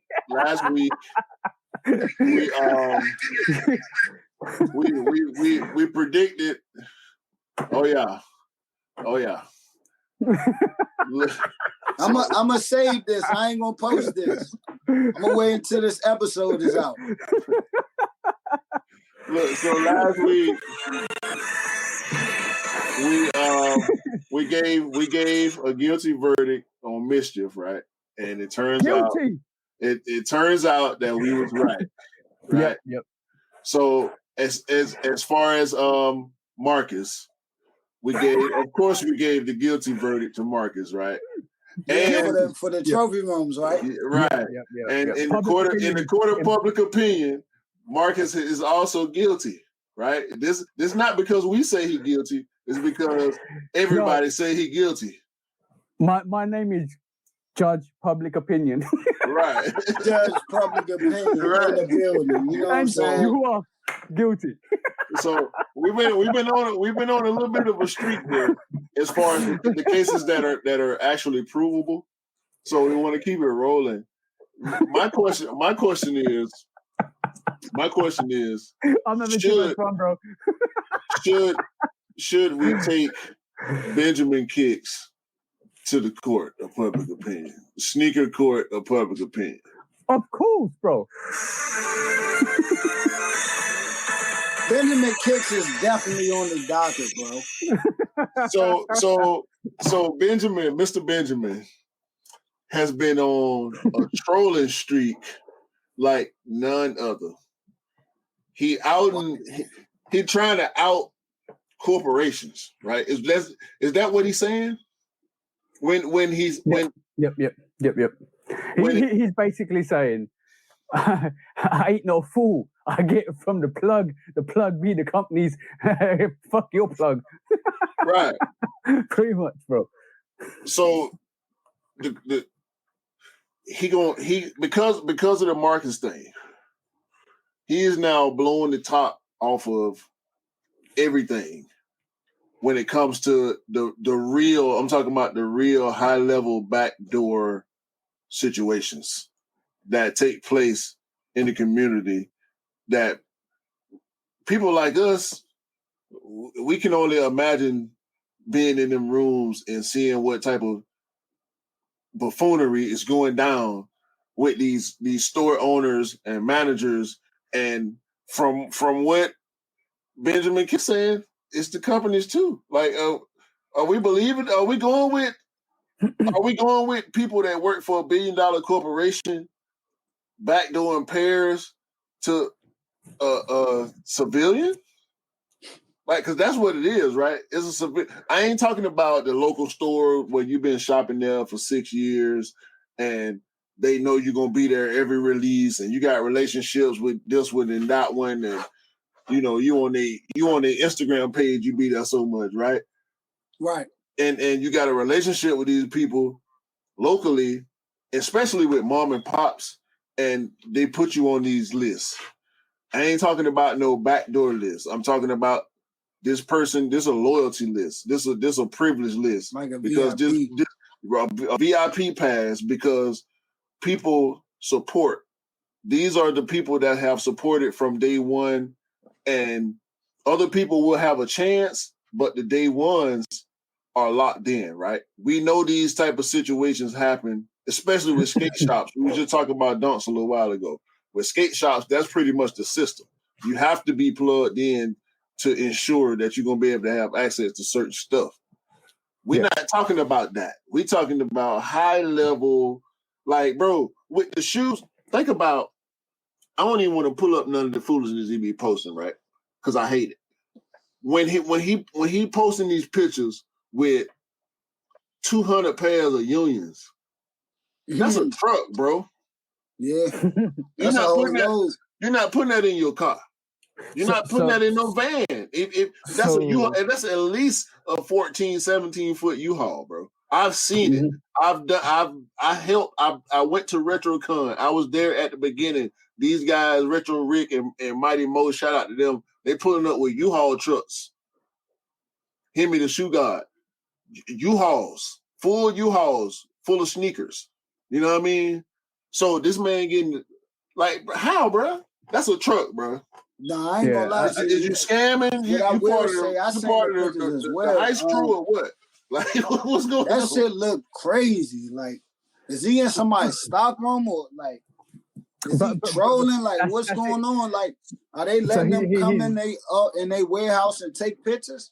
Or is this really what he doing? You know what I'm saying? But my question is, why now? Like, why wait until now to try to out him? And man, bro, you should have been did that. You know what I'm saying? Like, it's no point to be doing that now. I think it's I think it's a bit of opportunity because if you really think about it, Anne Herbert got shouted out or kind of like she got found out that her kid she got caught up with his son, and that happened through COVID. And I feel like Benjamin Kicks is like the epitome of like resellers anyway. So basically he is the plug of the celebrity. So he's renowned for that. So in realism terms, I think he's taking opportunity with the fact that he knows some of this business goes on. So he's taking shade at Nike and stuff like that.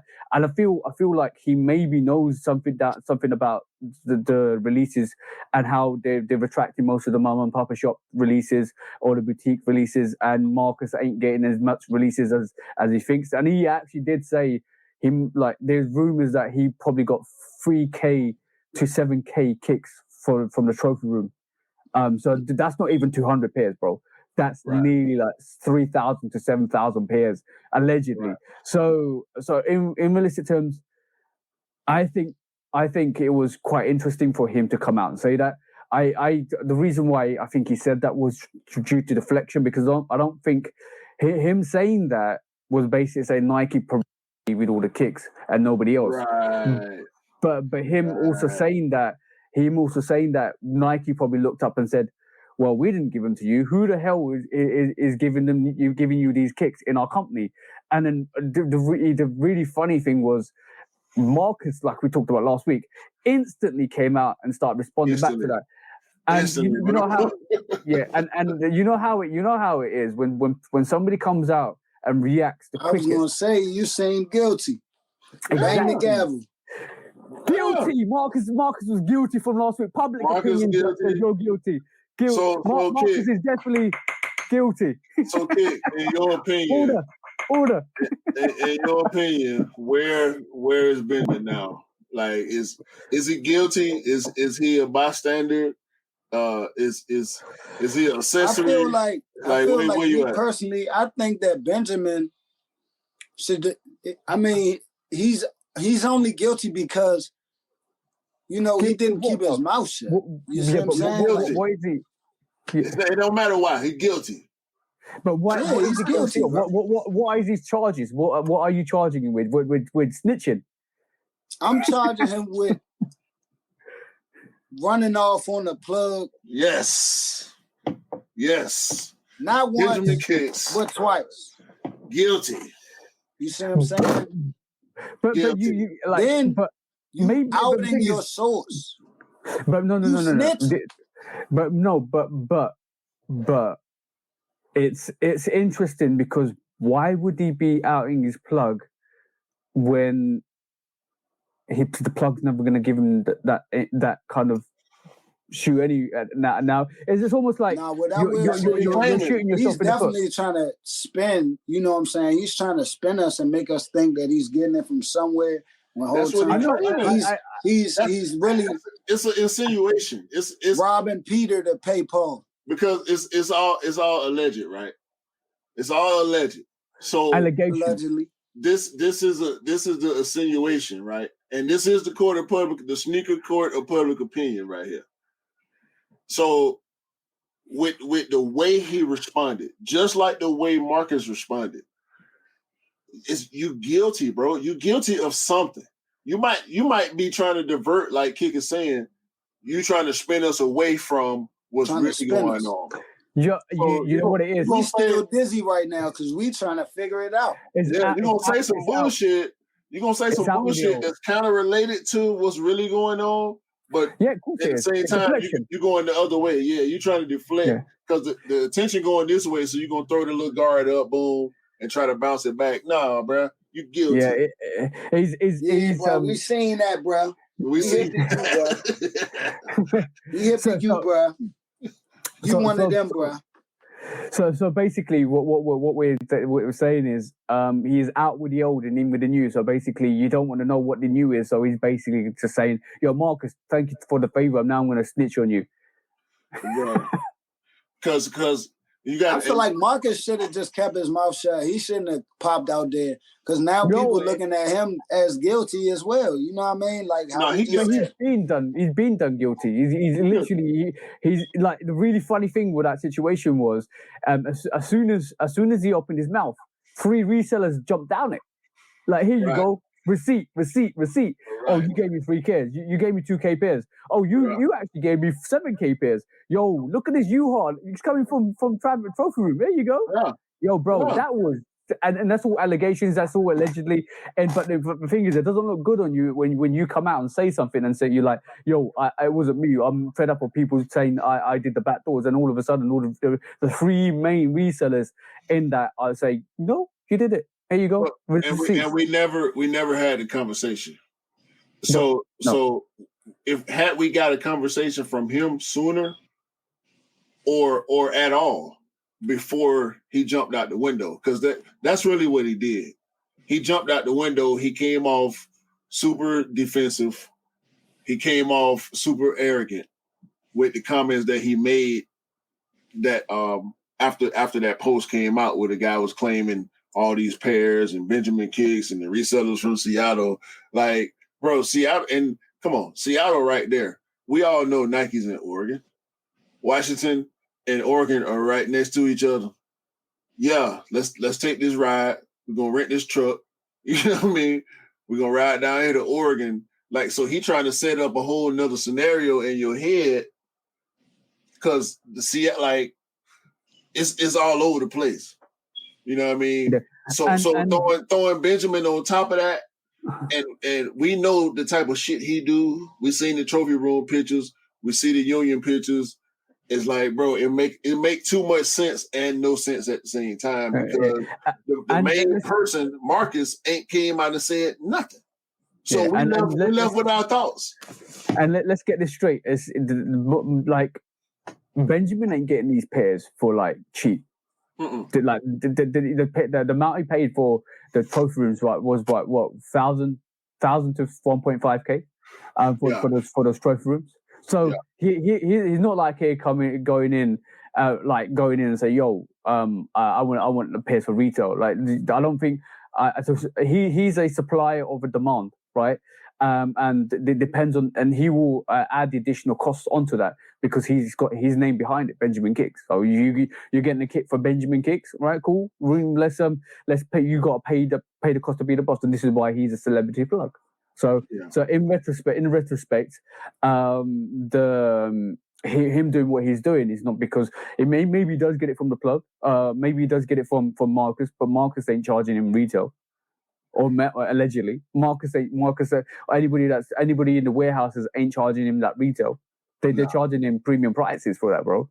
Yeah. So and you got to pay to be in it. So Benjamin Kicks can afford to do that, and he's doing it. And if it's anything, I don't think he's guilty of being a reseller because he's always said he's been a reseller. But what we're talking about is him outing people, and snitching on people, and so in retrospect, that didn't make no sense to me when he said it and did it, but it makes sense when you don't see the whole picture, because when you see the whole picture, then you're like, oh, okay, now it makes sense. But so sometimes you got to put yourself out of that situation to kind of think, what is the bigger picture? The bigger picture is there's other deals in the line that he doesn't want to kind of bring light to, and therefore he's going to out people that he has no use for. And one of them obviously is Marcus, because Marcus doesn't fit right. And however much we might hate Marcus and what he did with the trophy room, he's an easy scapegoat for all these resellers to say, yo, Marcus gave me it, because he put himself in that situation. So Benjamin, any other reseller, even though like, let's just be honest, not saying Benjamin Kicks or any other resellers are doing that. Some resellers might go and pick up UAs. Some resellers might go pick up more expensive pairs and sell them off for profit. Some resellers might maneuver, but it's easier to blame somebody that's well known for backdooring, allegedly, like Marcus. So you're going to do that. And unfortunately, that happened in the game. And Marcus made himself a scapegoat for everybody by doing the stupidity he did, if he did do it. However, this situation could end up being a good thing, or it could just be a continuation. Because if all this stuff is all the stuff that he's alluding to, that he's getting shit off the factory floor, like he getting it. He's not going to the stores, like he actually getting shipments. If he's damaged that relationship to the point where he can't do that no more, it's good either for resellers that aren't as big as him or the community at large, if not both, because that means there's going to be a lot of freed up pairs that's going to hit the streets, and that also means that's a plug that's going to be available for people that's looking to do the same type of stuff that he do. Yeah. So it may or may not be a good thing. But Benjamin Kicks ain't stupid. Like, let's just be honest. Like, he's a very, very intelligent person, and him saying what he said and knowing what he knows, he ain't gonna sacrifice his plugs. So he's getting plugged in elsewhere. So what you're gonna do? Get rid of, like, any businessman and any business company would get rid of dead wood. So him doing what he did and saying what he said and bringing light to what everybody already knows allegedly, he's just basically saying, I don't need you guys. I've got other things. So basically, it's a case of deflection. It's a case of, like, basically saying, I know I can get it from somewhere else. I don't need you. You're not used to me, and I'm gonna just, there you go, throw you to the wolves. He's basically disposable. Yeah. Yeah, exactly. So from that perspective, Mark Benjamin Kicks, you are guilty of being a flexogrammer, for snitching, for doing all those things, for bringing light to what we already know. 2 counts of running off on the plug. Guilty. 2 counts of running off on the plug. Of snitching. Yeah. Snitches. That's heavy. That's heavy charges. So for them heavy charges, Benjamin Kicks, guilty. You, Benjamin Kicks, are being sentenced with loss of the plug. Hopefully, the loss of the plug will result in a gain for the general sneakerhead that want to pick up pairs and assist people and do legitimate business out here and not be out here clout chasing and capping and snitching on the plug. All right, you need to stop, man. You need to stop. I'm sick of you. I don't like your face. I don't like your business practices. Benjamin Kicks as an Instagram account and a person is getting this shoe dog book. We throwing the book at you. Throwing at you. But your sentence is 10 years of providing the community with retail pairs of sneakers. Guilty. Right, next case. I like we are the Shoe Dog Podcast, and we sponsor this message. Order. Right, next case. It's something you alluded to earlier in the podcast. Dornbeckers, right? We're taking these resellers to court for selling Dornbeckers to the community for inflated prices. Right. So take the resellers to court. Because I didn't get any of those. So take their ass to court then. So the reason why I'm going to bring this up and the reason why this irks me the most is basically because the Dornbecker Foundation is a charitable foundation that releases limited pairs of sneakers to the community, designed by the patients that are actually suffering. And for me personally, like for anybody to pick up that, I know the sneakers are limited. I know that like Nike could do better and do mass releases, but unfortunately they don't. And I feel like personally that any of the money that comes from the resale of those Dornbeckers needs to go back to that charity to help that foundation. Because at the end of the day, that foundation probably is that research facility, the patients, all of that stuff, the time and aspects that's gone into that stuff. And that goes for anybody that does UAs and sells them as well. You instantly are confiscated from this conversation. You are eliminated from the conversation. You should already be in jail for that conversation. But for that, I just don't. It doesn't sit right with me when people are taking money away from a charity, and that's why I want to bring it up. So, what is your guys' opinion on that? Go ahead, Keith. I mean, I feel like the profits should go back to. I mean, like being as though they've been doing the Dornbeckers, like the whole design as a collective with each patient and each student and each person that's been involved with it. I feel like they should do more for the students. You know what I'm saying? Not just let them design. I feel like you should throw something big like at Madison Square Garden and bring all to or whatever in Oregon, whatever stadium you have out there. I feel like you should throw an event for these things. You know what I'm saying? For these items that they're dropping, and it's kind of like they're giving us a piece of their art. You know what I'm saying? So exactly. As far as reselling the items, that's never gonna stop. That was going on before StockX, GOAT. That's fine. That's fine. But the thing is, I still like it, even though it happens, and a lot of people always say, like, in any circumstance and events, everybody says, "Oh, it happens. It happens. It's always happened." But that doesn't change the fact that it's wrong. Like for me personally, it's wrong to take. It's wrong to take money from a homeless guy, bro.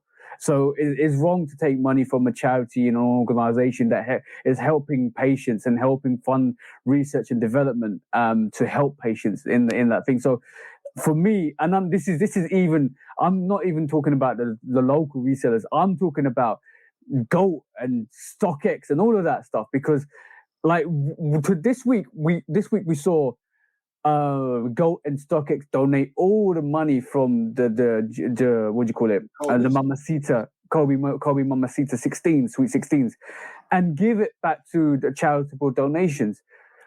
They should be doing that with the Dornbeckers. Where were you when that was happening? Why are you selling Dornbeckers for thousands and thousands of pounds and profiteering off the fees and the proceeds, when that should be going back to the charity that deserves it the most? And that is the charities that is out here helping people the most.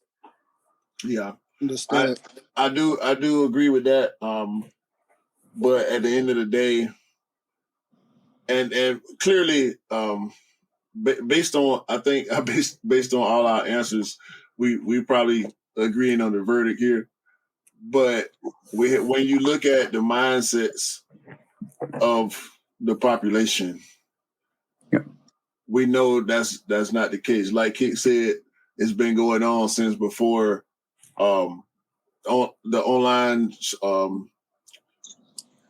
sellers made it easier, which in turn made it worse. But I don't think I don't even understand how they could do it for the Mamba Academy and not do it for Dornbecker. Exactly. Yeah, that don't even make sense. That's actually, like, you made a wonderful point. Not to cut you off or nothing, Q, but no, you good. This is something that needs to be spoken about, you know what I'm saying, publicly. Like, if we can, I mean, we're speaking about it now, and then this is going up on YouTube. So sooner than later, some of the right people are gonna hear this. You know what I'm saying? So this is definitely a step toward, And the whole emphasis of sneaker court is also to highlight bad practices and stuff like that. So, like it's not all money is good money. Not all money is good money. Like reselling is to a limit. Which okay, you resell, that's fine. You're making a business, you're making an earning, which is fine. But when you start to resell and you delve into the bad market, like UAs, you delve into the bad market, like selling charitable sneakers for resale, not even donating any of that money back to the cause that's there. That's bad money. That's bad karma, bro. Like I think I can't mess with it at all. Like Dornbeckers that are priced at $2,000, $3,000, or even $1,000, £1,000, and the resellers are taking the money back and profiteering off it, bro. I was gonna say, like, just give it back. Dornbeckers ain't even going for that much. Dornbeckers here are going for like, your pound is maybe like 142 American dollars, right? So for every 100 pounds, so it'd be like maybe like 500 pounds per like shoe or whatever. But needless to say, it's like, how would they go about it if these shoes are being distributed all over the world? Like, how could they possibly get in touch with the right people? You know what I'm saying? We got to give those avenues a chance as well. Like, who knows how to give some of this money back to these people? You know what I'm saying? Yeah, that's fine. That's fine and saying, but like for me personally, it's hard. It's hard for you to control. It's definitely hard for you to control because there's always gonna resell. But from a conscious point of view, you should be thinking, okay, like I should not really be selling this sneaker, or any Dornbecker because like. I'm taking that money away from a dying. Let's just be honest. You're taking the money away from a dying kid. When they get to the store don't pay full price for them shoes. They play a part in it as well. So if you can beat a dead horse all day, bro. You can't change what's already going on. So if it was a pick and choose, people wouldn't sell certain shoes after someone dies. There would be nobody still selling Virgil. Right. You know what I'm saying? Be nobody. And then that's a whole different matter. That's a whole different matter. No, it's the same. It's the same. It's actually the same, bro. Because you're selling someone's items that they can't, no longer enjoy. You know what I'm saying? They can't. Really? No, but the reason why I say it's slightly different, and I'm kind of slightly disagreeing with you guys, is because for me personally, like the money that goes to the Dornbecker Foundation goes to researching and development of helping these kids, kind of, especially with these kids that actually could have a solution, could have a cure. That's where the money's going. So that's the only difference I can see with it, because like. Those thousands of pounds going back to that charity, even with the sales of those sneakers, you could find a cure to some of the problems and ailments of these kids that are actually are suffering. So that is the difference between like somebody actually being there. That's the difference. I get what you're saying 100%. That, but to me, it's the same difference. Yeah. Meaning the reasons are different, but the significance is the same. It's the same. You know what I'm saying? Exactly. I was gonna say, like, going back to the people that work in these factories should get some type of compensation too, because they don't get paid anything to make these shoes, and the shoes don't cost anything to make. You know what I'm saying? Those are things that we want to talk about out of our control. Like those are things that are definitely out of our control because of the fact that these places, this is the type of stuff that happens in those places. You know what I'm saying? And we know how the world works. We know how commerce works. You know, we know how supply and demand works. This is the result of capitalism. It's a result of commerce throughout the world. Like that's just like how many right now. Yeah, how many years have we been hearing about jobs leaving the US? Because people can go other places and make more money doing less work because of where they're from. But when we talk about where all our sneakers, most of our sneakers get made, especially for me, like Nikes and Jordans, there's Taiwan, there's China, you know what I'm saying? So Korea, these places, they got these structures in place. And this is what these people know. We look at it a certain way because of our perspective. And it's not cool. I'm not saying it's cool, but that's what it is. You know what I'm saying? That's a realization I had to come to, because when we have that conversation, people try to hold that against us. They try to hold against me that people work in bad conditions because I like sneakers. It's not my fault. You know what I'm saying? I like sneakers. You know what I mean? But I don't work for Nike. You know what I'm saying? But that whole story could go down to anything. You can take that analogy to anything. Like forget like we should hold companies to standards for human rights and human and all of that stuff. But we should also hold company standard to food produce. We should hold standards to the pollution. We should hold standards to everything. Like everything. So that's stuff like that is out of our control. So in realism terms, what we can do is bring light to it, and it's good for us to bring light to it and make sure we hold the companies to effect to what they're doing. But when we're talking about something within our control, which is reselling, that's within our control, bro. Because that's something we should hold.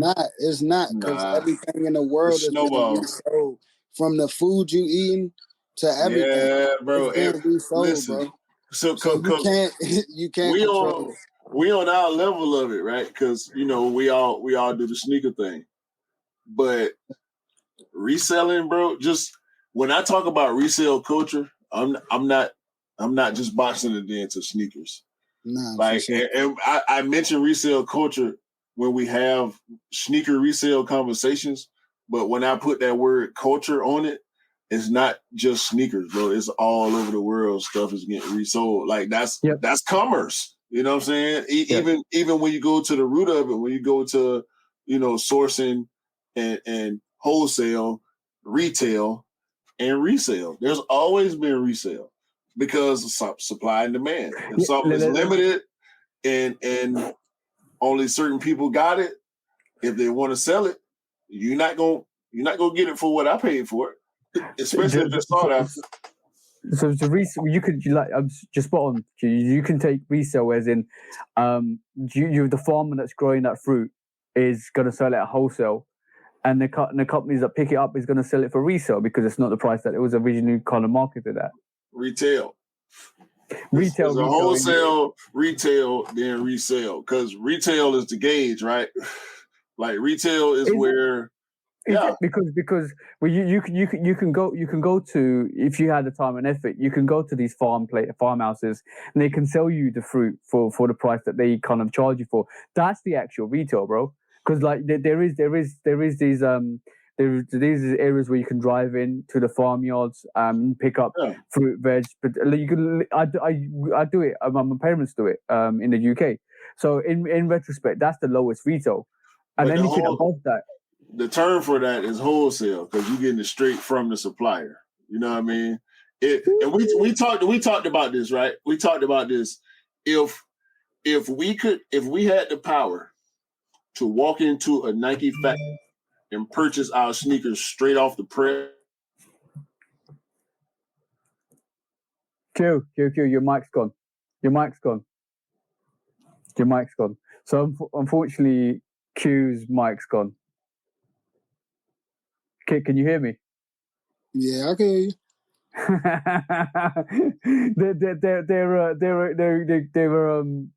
basically technical difficulties. But so I think the big industries have listened to Q and they're like, "Yo, we don't want you talking about this."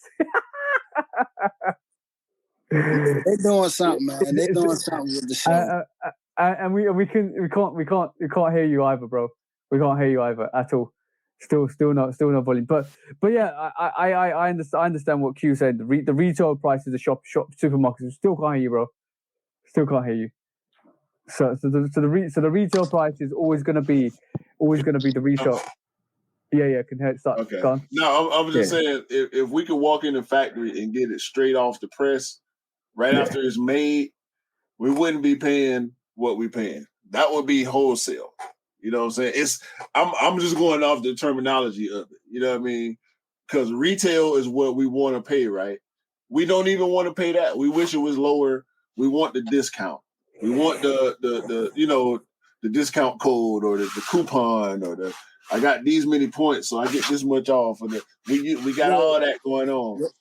But that ain't nothing about compared to the wholesale. Analogy is way different because you could be a farmer and get it for free. Then there's no price.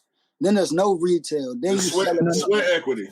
You resell it. You know what I'm saying? But that's a bit different because basically, when you're a farmer and you grow it, you're going to gauge the price that you're going to sell it in terms of. It's just like when you Nike and you building a sneaker.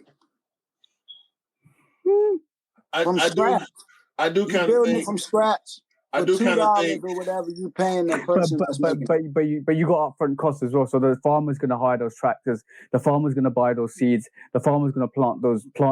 He's going to maintain them. Going to use resources. He's going to use petrol. He's going to use. Basically the supply that's required to grow that.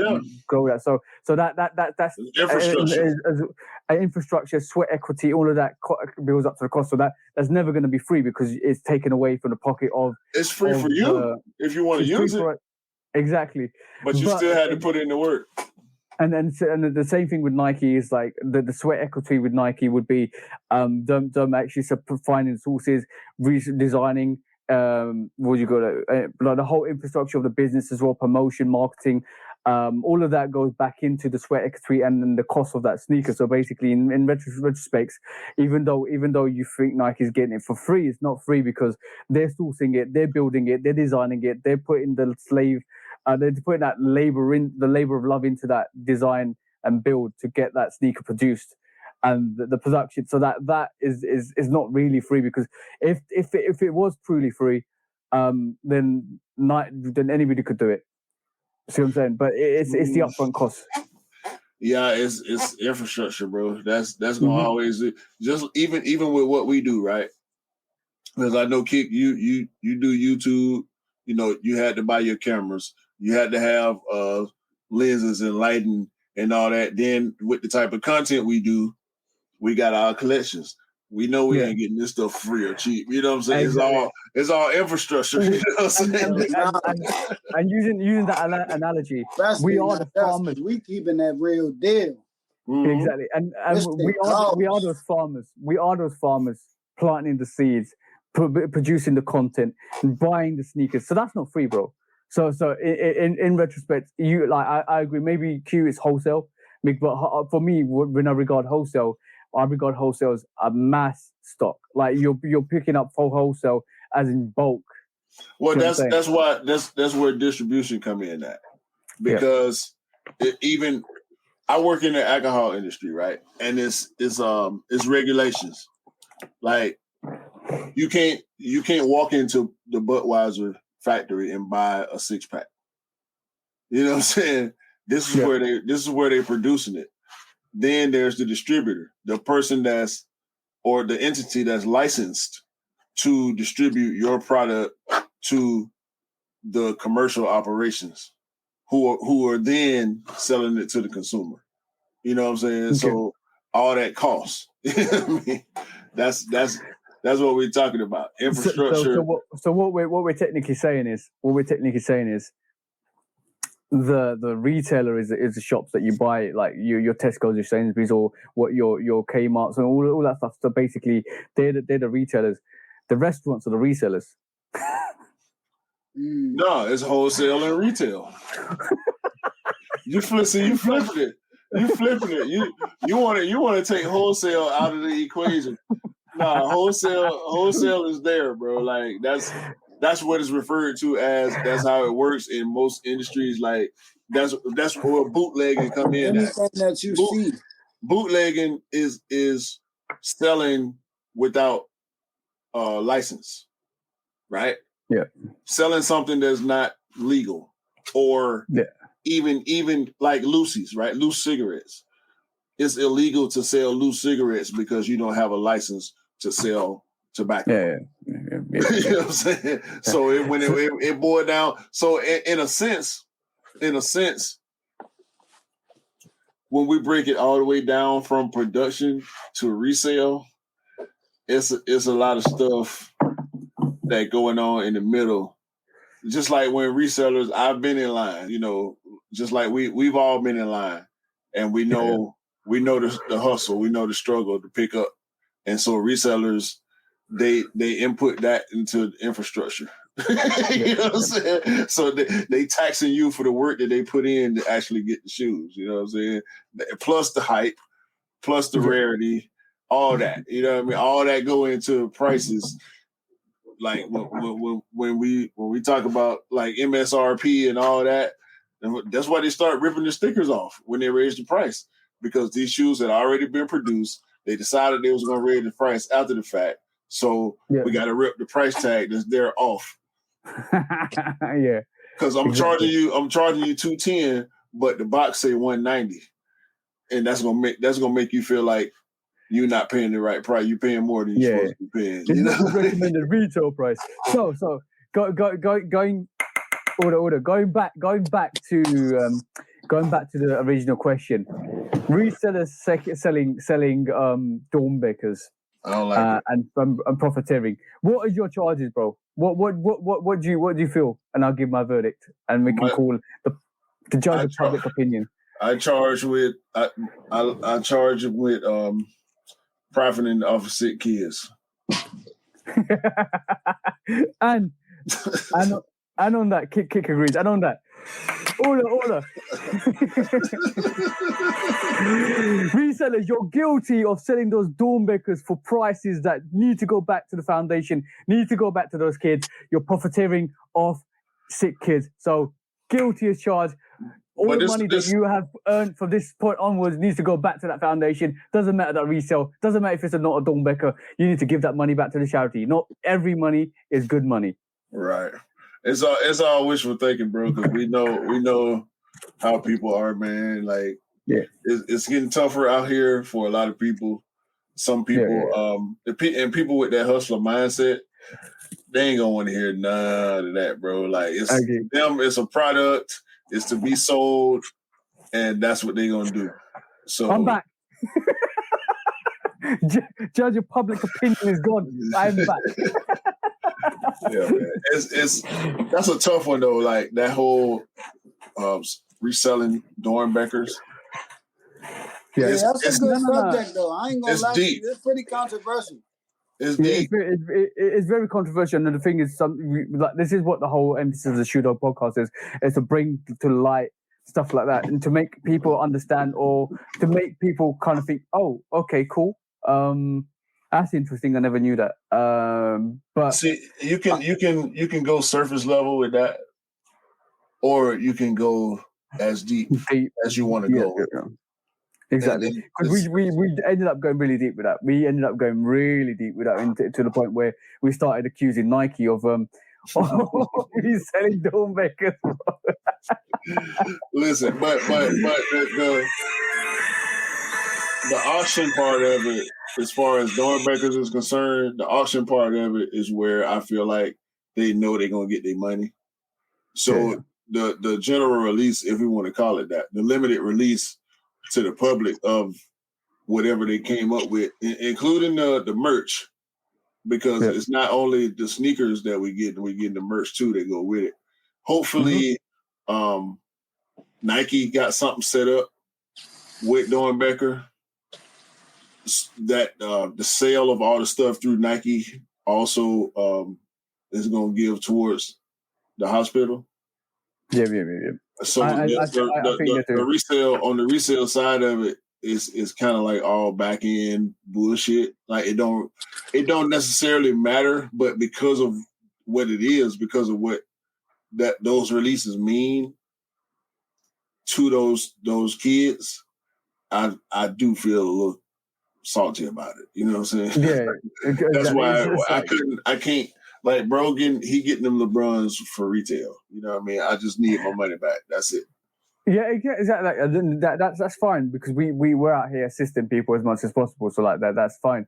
But when you could have easily, if you had that mentality, you could have easily got those LeBrons and sold them for like £500. Like you profited it and then kind of put the money in your back pocket. But then, for me, if you're doing that, you just basically give the profit back to the charity. Because from that perspective, I don't. You got to think of like I think people sit there and just don't think about they don't think about the consequences. Just think about the deed, and the deed is I sold these Dornbickers and I got profit of it. But the higher aspect of it is, this kid's actually on his deathbed, and that money could go to find a cure. Yeah. So, and that's where I'm trying to get at with this whole conversation about not reselling Dornbickers, because I know it happens, and obviously I bought a Dornbicker for resale because I had no other choice. But unfortunately, it's still not good because I'd rather have given that money to the charity and got the money off got that sneaker for the price I did, and the majority of that profit went to the charity because I'm helping a cause. Yeah. That's what it's about. Yeah. But it is what it is. That makes a lot of sense, bro. Yeah. Like Kick says, it is what it is. But you have to plant the seeds for change for that to happen. No, I ain't say that it is what it is. I'm just saying that, man, put a halt to that, man. You're gonna have to really put some work in. Yep. 100%. Like it is. It is, and like I said, not all money is good money, because basically what ends up happening, karma is a massive thing in life. So what ends up happening is it will come full circle one day and you won't realize it. So not all money is good money, unfortunately. Yeah. Speaking of which, I want to do this somehow. I don't know what I ordered, but I got a package. If y'all can see that, I got a package on the way from Japan. So it is Air Max 1. No. It's Q's on the Air Max 1 wave at the moment. No, it ain't no Air Max 1. I don't know where it's coming from though, but you know what? I do know what that is. What it is? Is it? Is it an Air Max 1? No, Air Max 1, bro? It ain't no Air Max 1. That's my that's probably my Nike ID from a few weeks ago that I was. Were you able to order it this time around? No, not the Air Max. It was the other one. Stop trying to bait me into telling you what the other one is. You want to know what it is? You got to see it when they get here, bro. Yeah, we'll see. Shut me down. Q was like, "Shut you down. Shut you down." There you go. Shut you down. But yeah, I got some stuff. Okay, so now we're talking our favorite subject of the day, which we always love to discuss. It is Mythbusters. So, Mythbusters, is it illegal to customize sneakers? What? Hell no. So I don't think so. You know what? You just said, I hope hell not. No. You just said, hell no. And Kick is like, I hope not. I hope not. So what's your official definition of where do you guys stand? Where do you guys stand with the whole customization? It's illegal to It's illegal to sell trademarks. Yep. But customization ain't selling a trademark. It's selling a service. Yep. And perspective. Yep. It's art. So it's you're selling a piece of art. So why are Nike trying to control the Air Force One market? Not giving you as much Air Force Ones, or limiting your purchase of Air Force Ones, not allowing you to put butterflies, not allowing you to put like different kind of variation. Like I'm just being honest, because they're shutting that down real quick. I understand trying to put like Gucci and Dior and Louis Vuitton all over the sneaker, because that's you're basically plagiarizing somebody else's pattern on that sneaker to sell it. I think, and it detriments it detriments the collaboration or the customization with that brand, with Nike, because if it's already been done, Nike can't actually profiteer off it. They can't. Well, it depends. It depends, because so with you saying that, right, that opens up the rabbit hole on this conversation, because we're talking about doing prints, right? Like, we know people have done custom Louis, custom Gucci, all this. Yeah. So when people paint characters, like if I put SpongeBob on my Air Force Ones, does that make it illegal? If I want because there was a Space Jam Air Force One, right? If I want to put Bugs Bunny and Lola on my shoes, so that's if my 16-year-old niece decide to customize my shoes, comes in. Shout out to Taylor. If my 16-year-old niece decide she want to draw a cartoon character on her shoe, is she liable? Now that depends on that. Actually depends on what's happening with that shoe. Is it for personal use, or are you selling it? So I think. Or what if somebody says, hey, like I love Daredevil. I want Daredevil on my shoe, like the character, and you do it for them, and you selling them that you selling them that art. You know what I'm saying? Like, you can't come after everybody, bro. Like, you gotta. I understand the whole cutback on bulk Air Force One sales. Yeah. Because that was like a defense to resale, because we all understood how hot all white Air Force Ones got a couple years ago, right? And you couldn't buy them, and people was reselling them. They were $90, and people was reselling them for pretty much $150. You know what I'm saying? Yeah. So it was an easy flip. But I understand it from that perspective, but from the customizing perspective, nah, bro, that's a myth. Customizing is free speech. Yeah. You know what I mean? I can't look at it as illegal. Like with the whole John Geiger and we talked about several times. Yeah. Companies biting trademarks and designs. That's different from customizing. That's not customizing. That's retail. You know what I'm saying? Customizing ain't even if you got a store. Like, do you consider tattooing retail? No. It's the same thing. Yeah. It's I don't. Tattooing is not. It's art. It's art. And customizing sneakers is the same thing as tattooing. So I'm just reading this article from lawyers.com, and basically I did some background research, and it says maybe several legal aspects clash in this case. First, once you purchase a shoe, you own it and can resell it. So hence the resale market. This basically looks at the guidance of reselling. They advise famous maker goods for sale. So basically that's that. There's another time where you can advertise the actual brand name as Swarovski, and they've sued. So basically, some people have done aspirations and like literally shout out, "This is a Swarovski, a Swarovski custom," and Swarovski sued them because they don't want any affiliation with that. You can use any other crystals or diamonds or whatever it is to do it, but don't name the brand that you use because you're affiliating that yourselves with that brand. So in retrospect to that, as for customizations, the copyright laws prohibit anybody but the original owner from making the derivative works to the shoe. So this could be a problem unless you have the permission from the original owner. So now the thing is, Nike hasn't stamped this out.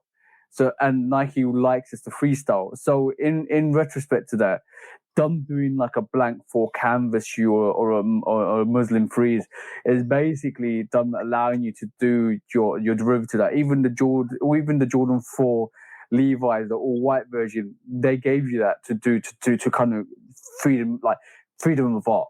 So in retrospect to that, I don't think Nike's out here or any other companies out here trying to legalize or control your resale, the customization of sneakers. But I do think they have a problem with when you start using other brands or making alternative variations of the original trademark of that sneaker. So like the John Geiger or all the other ones that we've seen recently. That's right, we're mischief. They didn't mind the Jesus shoe. They didn't like the Jumbo shoe. So now we got to shut that down. We don't want to be associated with no satanic nothing, no evil nothing. Yep. You know what I mean? Yep. So we're going to shut that down. I feel like it's just like a bittersweet thing. Like Nike picks and chooses what they want to let pass. You know what I'm saying? It's not going to be everything. It's a very touchy subject. I will say I love the fact that people can express themselves in different variations of what Nike is putting out. You know what I'm saying? It's giving Nike a breath of fresh air because at least they're using your sneakers, period. You know what I'm saying? It's still bringing more light to your brand. So at the end of the day, it's like, do you want more, people wearing your stuff, or do you not want more people wearing your stuff because they can easily go and make their own sneaker? You know what I mean? And like I'll give you 2 other examples. I don't know why I'm holding this. I'll give you 2 other. I'm just used to holding the gavel. There's 2. Guilty. There's two other examples as well that says here. You can do it with the permission of the corporation. You can sell modifications of a sneaker without the company's permission. For example, a few years ago, Crocs became popular when people started selling decorations to place in various holes on the top of the sneaker. So that's not altering the original trademark of the sneaker. It's adding and developing it for your own flair and style, because you own, like, when you buy the sneaker, you own the right. You basically own a part of that right of the sneaker because it becomes your own.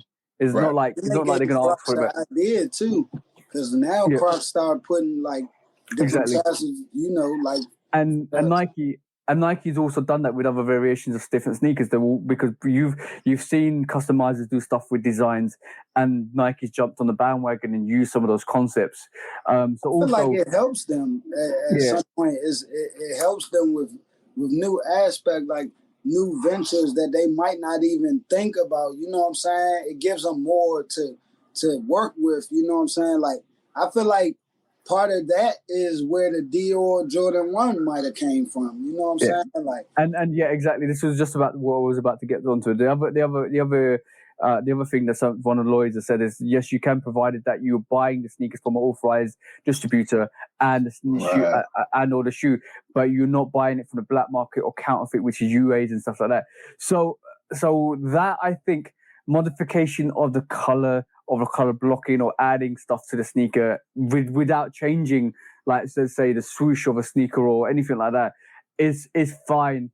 But when you start altering or adding altering the original trademark, or you start putting in, and I don't even think Nike mind it if you build a sneaker from scratch, like the shoe surgeon does, because you're not altering the tick, you're not altering something, you're using that trademark of that sneaker to bring back representation of that sneaker. He probably got some type of deal with Nike too. Yeah, we never. I don't think we ever think about that. He probably got some type of deal. Yeah, exactly. Yeah. And then the other thing is where I feel that the market's changing now in terms of customizations is Nike doesn't like it, or the brands don't like it. It's just not Nike. When you start using like Gucci, Louis Vuitton, Dior, and the Dior sneaker being a prime example, because they did, like, Jordan did that Dior sneaker. they want to do it rather than you doing it, because basically that means their collaboration X customization, which I always call collaborations, is with the brand themselves, and it's a legitimate customization with the brand. So all of a sudden now they can do that. They can actually market that. They can actually sell that rather than the customizers, because I think that's where a lot of the limitations for these Air Max Air Force Ones is going down. Not only are they harder to get because all the customizers are picking it up, the Nike want to give you the option to buy it, but also I feel that they want to stop people putting stuff on that with like branded names that they want to do themselves. Yeah. For sure. Exactly, because it'll water down what they're trying to do. Yeah. So, that's the last thing they want. They don't want nobody getting. It's like the music industry and the sneaker industry. Sometimes, like, they don't want to. I don't want to drop my album at the same week you're dropping your album, or vice versa. Sometimes they want that head-to-head conflict. It's because what's going to compete with a Travis or a Union? Or, you know, any big collab that they come with, drop it. Who dropping what? We don't care. Drop it. Boom. Yep. You know what I'm saying? But when we see these pushbacks and in colorways and even like whole seasons worth, we saw the whole fall collection, half of the fall collection get pushed back into spring. You know what I'm saying? Exactly, yeah. So it's like switch ups come, you know, people get different ideas. Especially with all this price changing and what's the shipment issues and restocks and all this shit, man. It's the wild, wild west out here right now. So they can't even exactly. all this trying to regulate people, bro, for doing customs, and like y'all got too much going on. Y'all see how good these fakes. Y'all see how good these fakes get down here. Like, do y'all understand that New Balance on y'all heels? Like, do y'all understand Adidas still pumping? Like, they ain't went nowhere. Yeah. So, like, it's a lot more stuff for them to worry about than be trying to crack down on some customizers, bro. Exactly. And on that, Mythbusters, is it illegal to do customizations? No, I don't think it is illegal to do customizations. But is it illegal to modify the sneaker and potentially use a different brand and name the brand that you're doing it, like you're saying, this is my Jordan 1 Dior collaboration, and without the permissions of the brands? I think that's illegal. So you can just do your thing. Just put that Bugs Bunny on it, just or put that color change on it, or whatever you want to do. But make sure you do it the right way, because you could potentially go. Do it for personal use, man. Don't try to sell it, man, because they're gonna sue you. Exactly. So it's a 50-50 question. Is what customization you do and how much it has the detriment effect to the company and the brands themselves, and that's the easiest way to answer that question. Yeah. So, good question, by the way. Yeah, of course it is. And this is what we tackle on the Shoot Dog podcast. We tackle these conversations because it is good to tackle these conversations. I'm loving my first episode, by the way, guys. Thanks for having me today, guys. Well, no worries, bro. We had to have you on here because, like, once again, going back into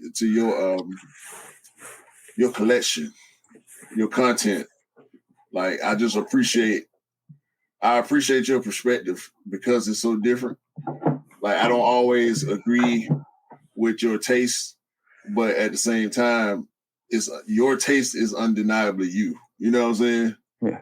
And that's the stuff that we appreciate about it. We have to appreciate about each other. Yeah. Like, I see stuff all the time, like, why he got them jeans on?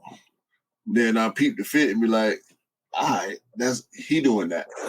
I wouldn't do that. You know, and then the best thing about it is the fact that even though we don't like some of the stuff, we like, okay, cool, the Vault ones, not a lot of people like them, but yo, bro, the Vault ones is your sneaker. That's you, it hands down. And the thing is, there's much love and respect from us coming your way for rocking that Vault 1, because it is like you are known for that sneaker in our circle, the Vault One. That's no longer called a Vault One. It's called the Kick Lord. Yeah, the Kick Lord one. Man. Exactly. So you're guilty of wearing that Vault One continuously and rocking what you like. Rocking what you like. Probably, I ain't gonna lie. In the last year, between this and this, these are probably my most worn shoes of last year. And you know what the interesting thing is? Those Sean Weatherspoons, nobody liked them, but you loved them, and you rocked them. And that emphasizes what type of person you are, bro. Because like you do not care what people think. You'll rock what you wear, and that goes back to Q, your intro. I love your intro. Rock what you like, wear what you like, and that's the purest of being a sneakerhead for us. Like that for me is like the purest thing you could ever say to me. Like I rock what I like. I wear what I like. I don't care about hype. Really. Get into it though, guys. Man.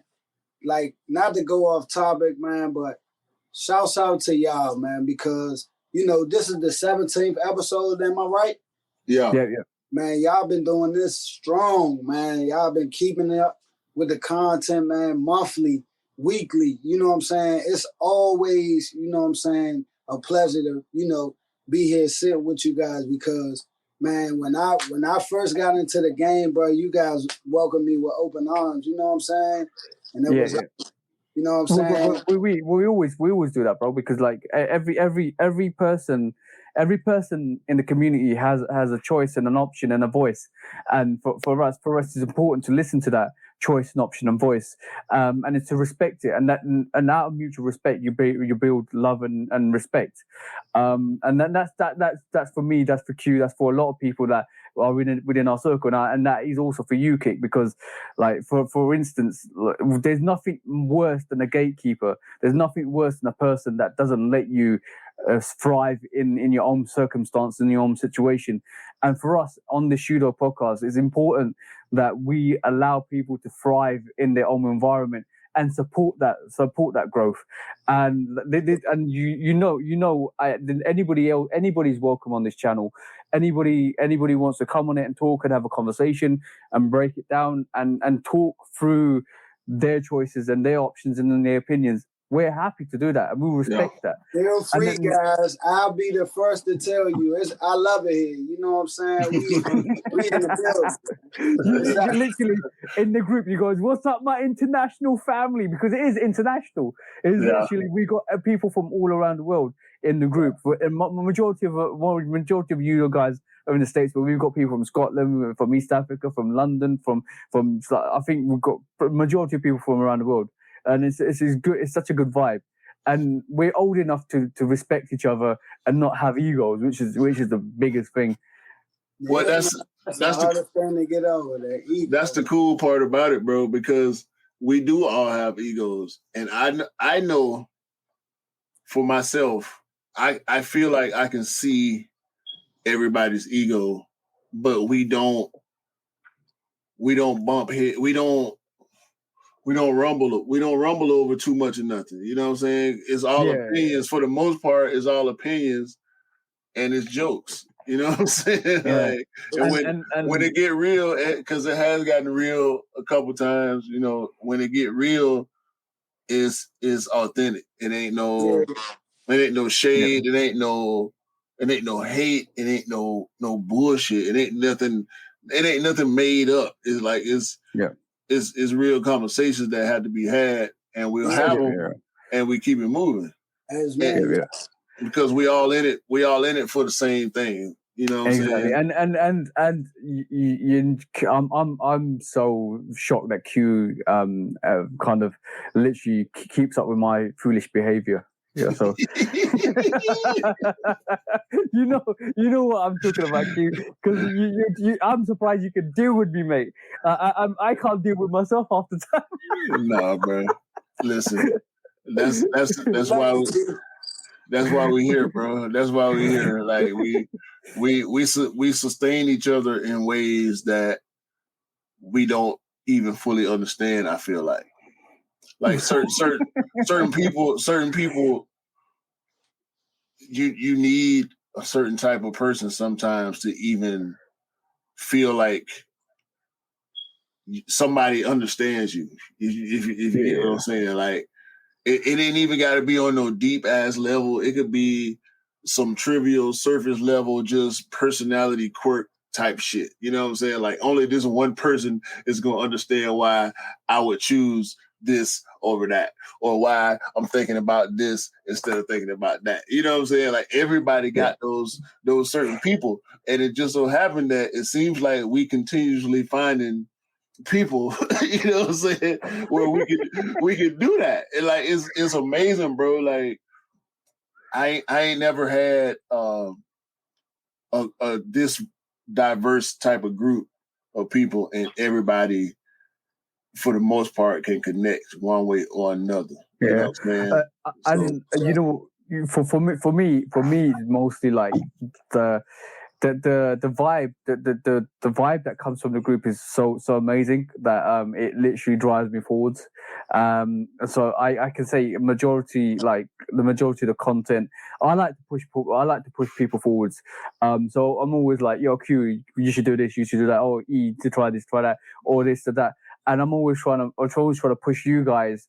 So and then when you guys do it, then it pushes me to do even more. Like, and it's like almost like a snowball effect, because we keep pushing each other, and it's only leading to greatness down the line, which is gonna be phenomenal. But I always say, I rather see we all win than somebody just like gatekeep the lock to the door and says you can't come in. We ain't doing none of that, bro. Ain't none of us. I don't think any of us would ever allow any of us to even have that much control over the group. You know what I'm saying? Because we all got strong personalities, you know what I'm saying, and we all respect each other. So exactly. I don't see that type of scenario really ever presenting itself, to be honest with you. Because we are, like you said, we all grown, we all mature, we all got directions. Our own directions that we going in, along with group directions that we want to go in together. So as long as everybody keep pushing, man, it's gonna be dope. I can't wait to see what Kick got coming in the future, because Kick always expanding, always coming up with different things, man. The content, like I say, if y'all don't subscribe to Kick Lord YK, he got dope content on. You got 2 channels on YouTube, right? No, I got one. My channel is you can find it at Kick Lord YK, or you could just type the whole thing in. It'll be real Kick Lord YK. You know what I'm saying? Right. So I got some videos coming. I kind of shied away from it a little bit because it became overwhelming, because I film everything myself. I edit just like you guys, man. Yeah. You guys know how it gets sometimes, you know what I'm saying? Especially it's crazy. You know. So I'll let you guys know what my yesterday was. So I came home yesterday. What was I doing? I had a chill day in the morning. Came home yesterday. Spent some time with my girlfriend, and all of a sudden it was like, it's 8 o'clock. Got live with Cam. Let me do this live. Finished the live. It lasted. I thought it was going to last an hour. Lasted 2 hours. Then started recording the video for today, for Sunday. That is, guys, if you listen to this when we're recording. So, and then that took me on to 3 o'clock in the morning. So edit done. Blah blah blah. So from like 10 to 3. And then I recorded by the way, I recorded 60-second CQs and the video. And then after that, I edited the video, put it all together, then did a sneaker news edit and put it all together. And by this time, it's 6 a.m, right? AM. And I'm like, yo, I'm going to sleep. So I went to sleep, woke up, and then like I was in bed until like 1:30 p.m.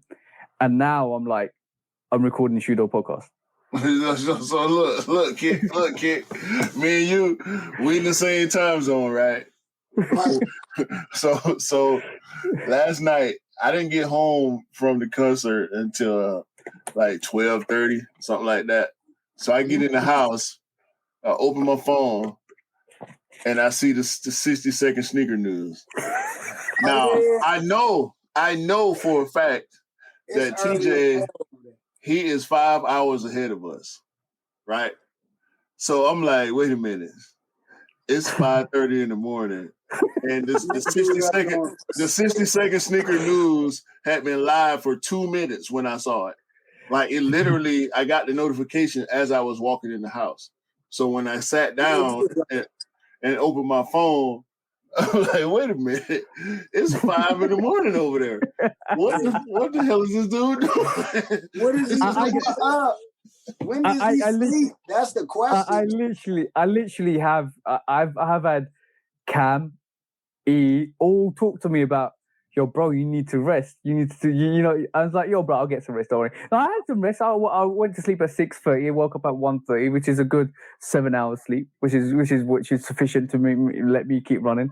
And then like after this, I'm gonna go, bro. Like literally, I work the hardest to like you guys. You work the hardest. So I work the hardest to make sure I'm on track. We're on track. We're doing the things.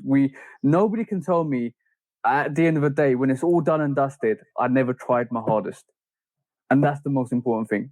And I applaud anybody that if they have a dream or a vision, try your hardest within reasonable doubt. Don't put yourself out there and get ill. But within all your capacity, like Q says, try your hardest. Don't pull a TJ. 139.5555%, wasn't it, Q? Yeah. I mean, hey, sometimes you got to boost that percentage, man. You never know. Like, I mean, it get tough. I mean, we all know, as Kick alluded to a little while ago, like we all know how the grind goes. Sometimes you don't feel like it, and I can't lie. When I don't feel like it, I don't, because I hate overextending myself. I've done it before, and it shows. And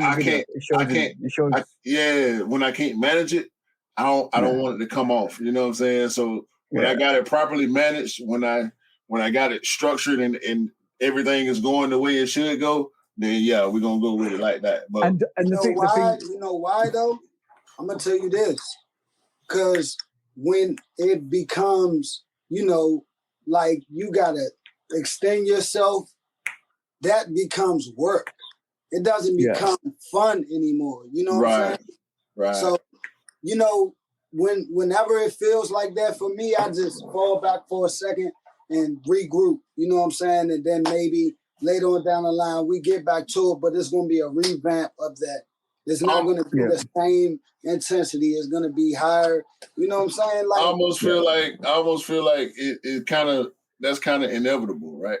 Because the more you advance in whatever you're doing, the more like work it'll eventually become, because this is what you're doing now. Like this is what you're doing to sustain to support yourself. This is what you're doing for a living. So it is in a sense work. The important part that you're speaking on is making sure that you still can have fun. And when you feel like you're not, like TJ said, it's gonna show.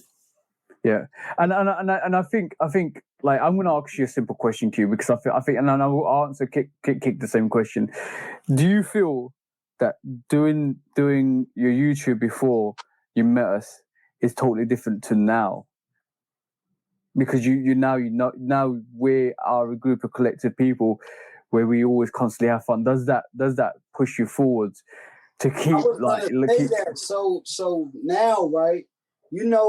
That definitely makes it way easier, because I can always hit one of you guys up. Like I just spoke before we even got on, and I was like, man, bro, I want to start, streaming, and shit like that. So, it's always way easier. It makes it like lighter work. You know what I'm saying? That you can always reach out, or even if you don't reach out, you can always do some research and, educate yourself up on making it a little bit easier for yourself. You know what I'm saying?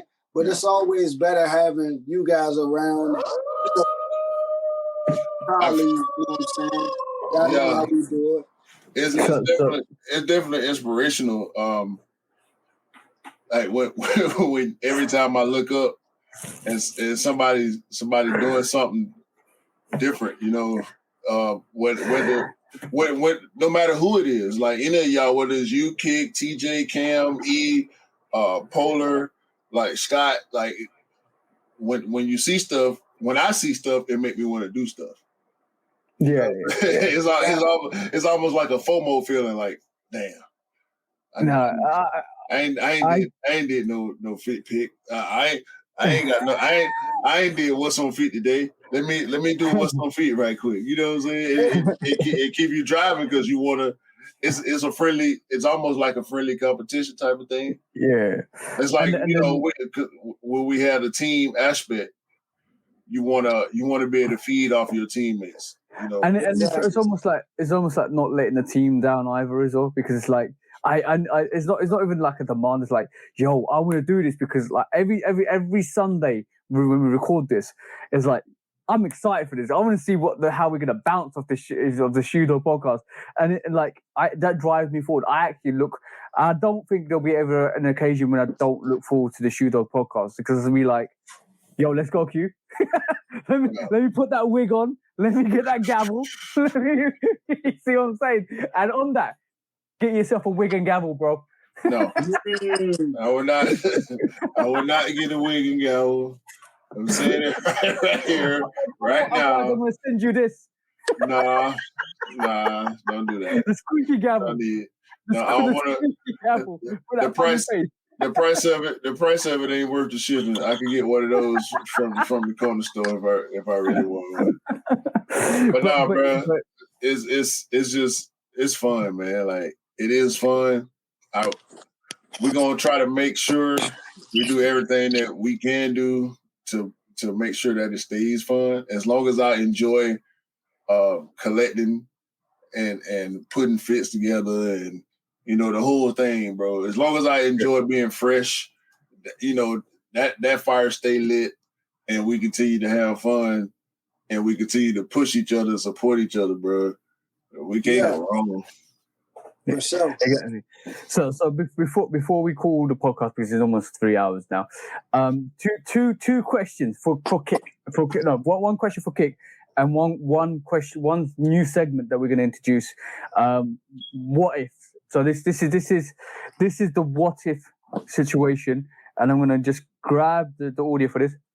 Oh shit! Here we go again. So what if?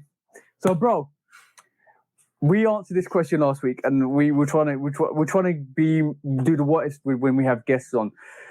So our answers last week were what we want to do if we had a time machine and we can go back to what era we'd go back. So on that note, if you had a time machine, bro, and you had one location, one chance to go to a place to go and see something or do something or grab something or whatever, what is that?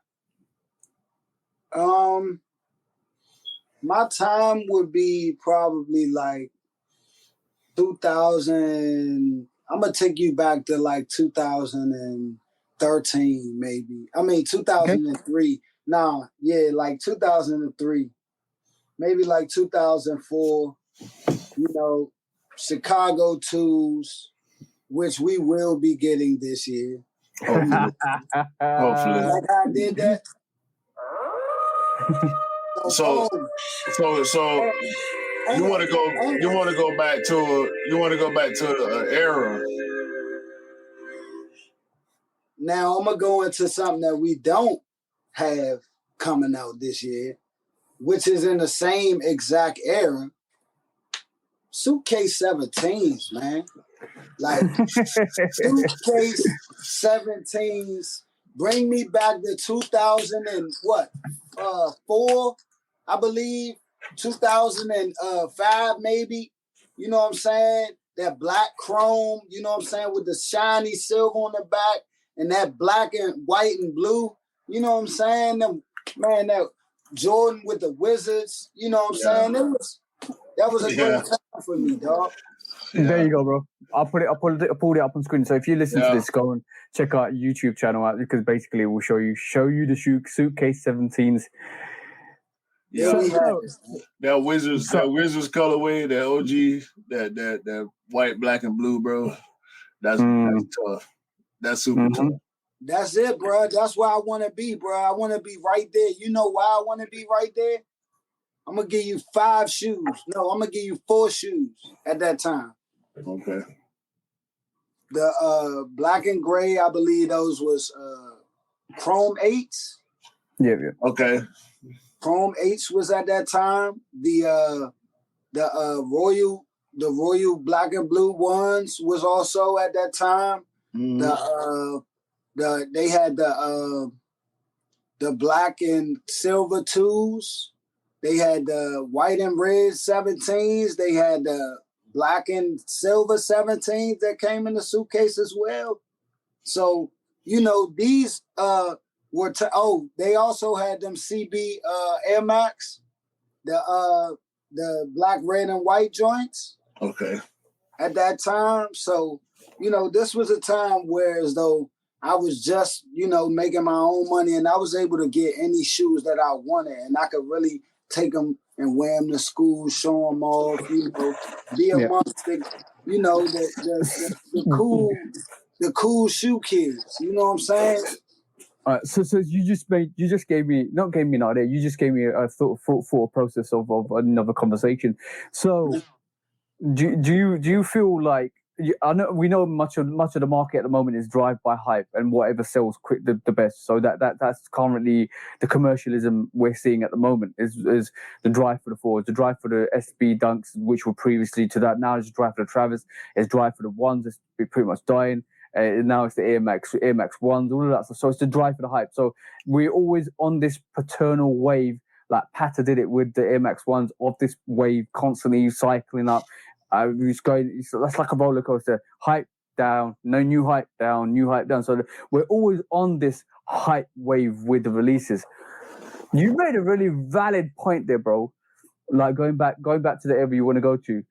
When like the only and I pulled up the was it the Lightning 17s just a minute ago, or was it Thunder? Yeah. Thunders, yeah. The Thunders, yeah.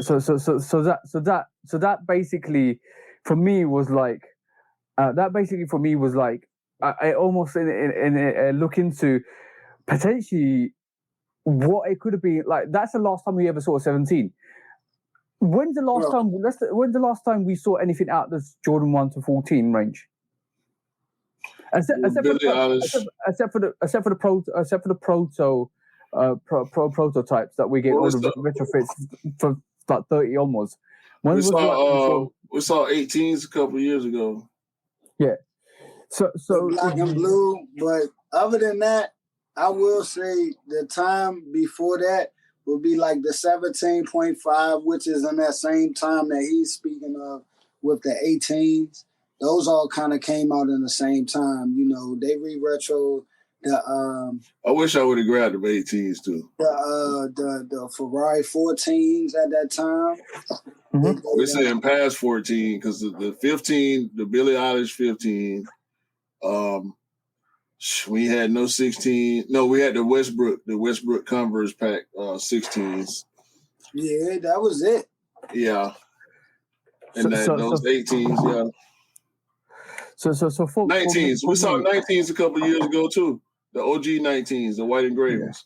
What year? Fat. I believe that was like 2019. 14, 15 or something. No. 19? I think it was 2019. Okay. We saw the OG Jordan 19s, the one with the shroud, the white and gray ones, and they sat hard. So for me, it's like it's like Kick wants to go back to an era where we had sneakers that were not only limited to the hype. We were getting sneakers like 2s, and then like it almost feels like it's very ironic that Jordan Brand wants to push the 2 so much, but the only way they could do that was through collaborations, because I feel collaborations and OGs, because I feel like the Melo 2s a couple of years ago showed a lot of people that there's no real love for the 2s because they sat. So I'm saying, so for me, it's all hype driven, And I think Nike's just been suckered us into hype-driven shoes, and a lot of brands have suckered us into hype-driven shoes, and it almost feels like it doesn't feel natural. And I think I know what you're getting at. Kick is like it's more natural. Yeah, there you go. It's more natural to have a sneaker that you just release everything that people just want, like a 17 or 18 or 23. Or it would be good to see silhouettes outside the 1 to 14 because it was almost like it's played now. It's been done now. It shows something different now. And what Nike's trying to do is give us different colorways. They give us different blockings. Give us like a heritage one, which is totally different to what we ever seen before. So rather than do that, why don't you push out a different model outside of that? I would love a Jordan 17, bro. I'd love a Jordan 17 in my rotation. I love it. They could put it in the last time we got a 17, they weren't even in suitcases, right? But I'll take that. I'll take the regular, give us a Jordan box. I don't care. I need the shoe to be able to put on my foot. I don't need the box to be able to put on my foot. I would like to have it so I could put it up here where it should be. My old joints got destroyed because I love that shoe so much. I used to, even days that I didn't wear the shoe, I wanted people to know that I had the shoe. So I put all my books, my agenda books, suitcase. my textbooks inside of the suitcase, bro. Yeah. That was my book bag. I took that Jordan suitcase until the silver panels that was on the outside of it broke off. Okay. Yeah. So we need that. We need that for Kick. We need the suitcase 17s. Bring back.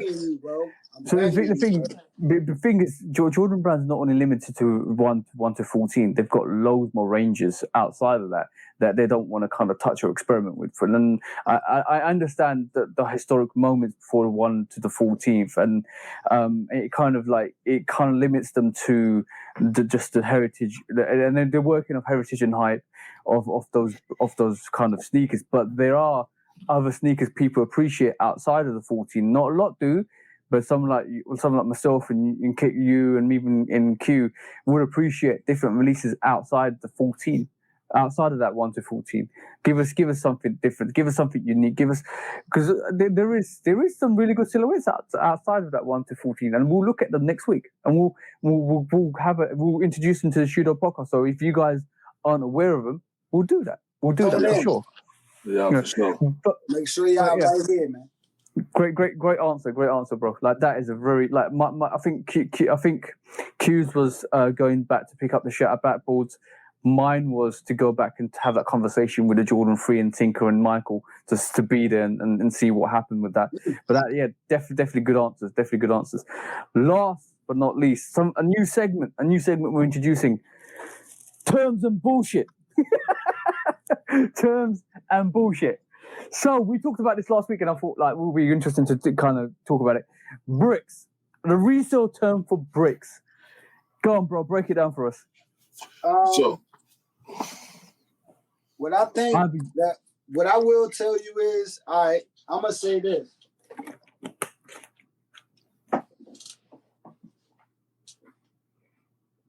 Brick. That's what the resale term is. Brick. Yeah. That's what a resale brick is, right here. You know why I wore this shoe so much?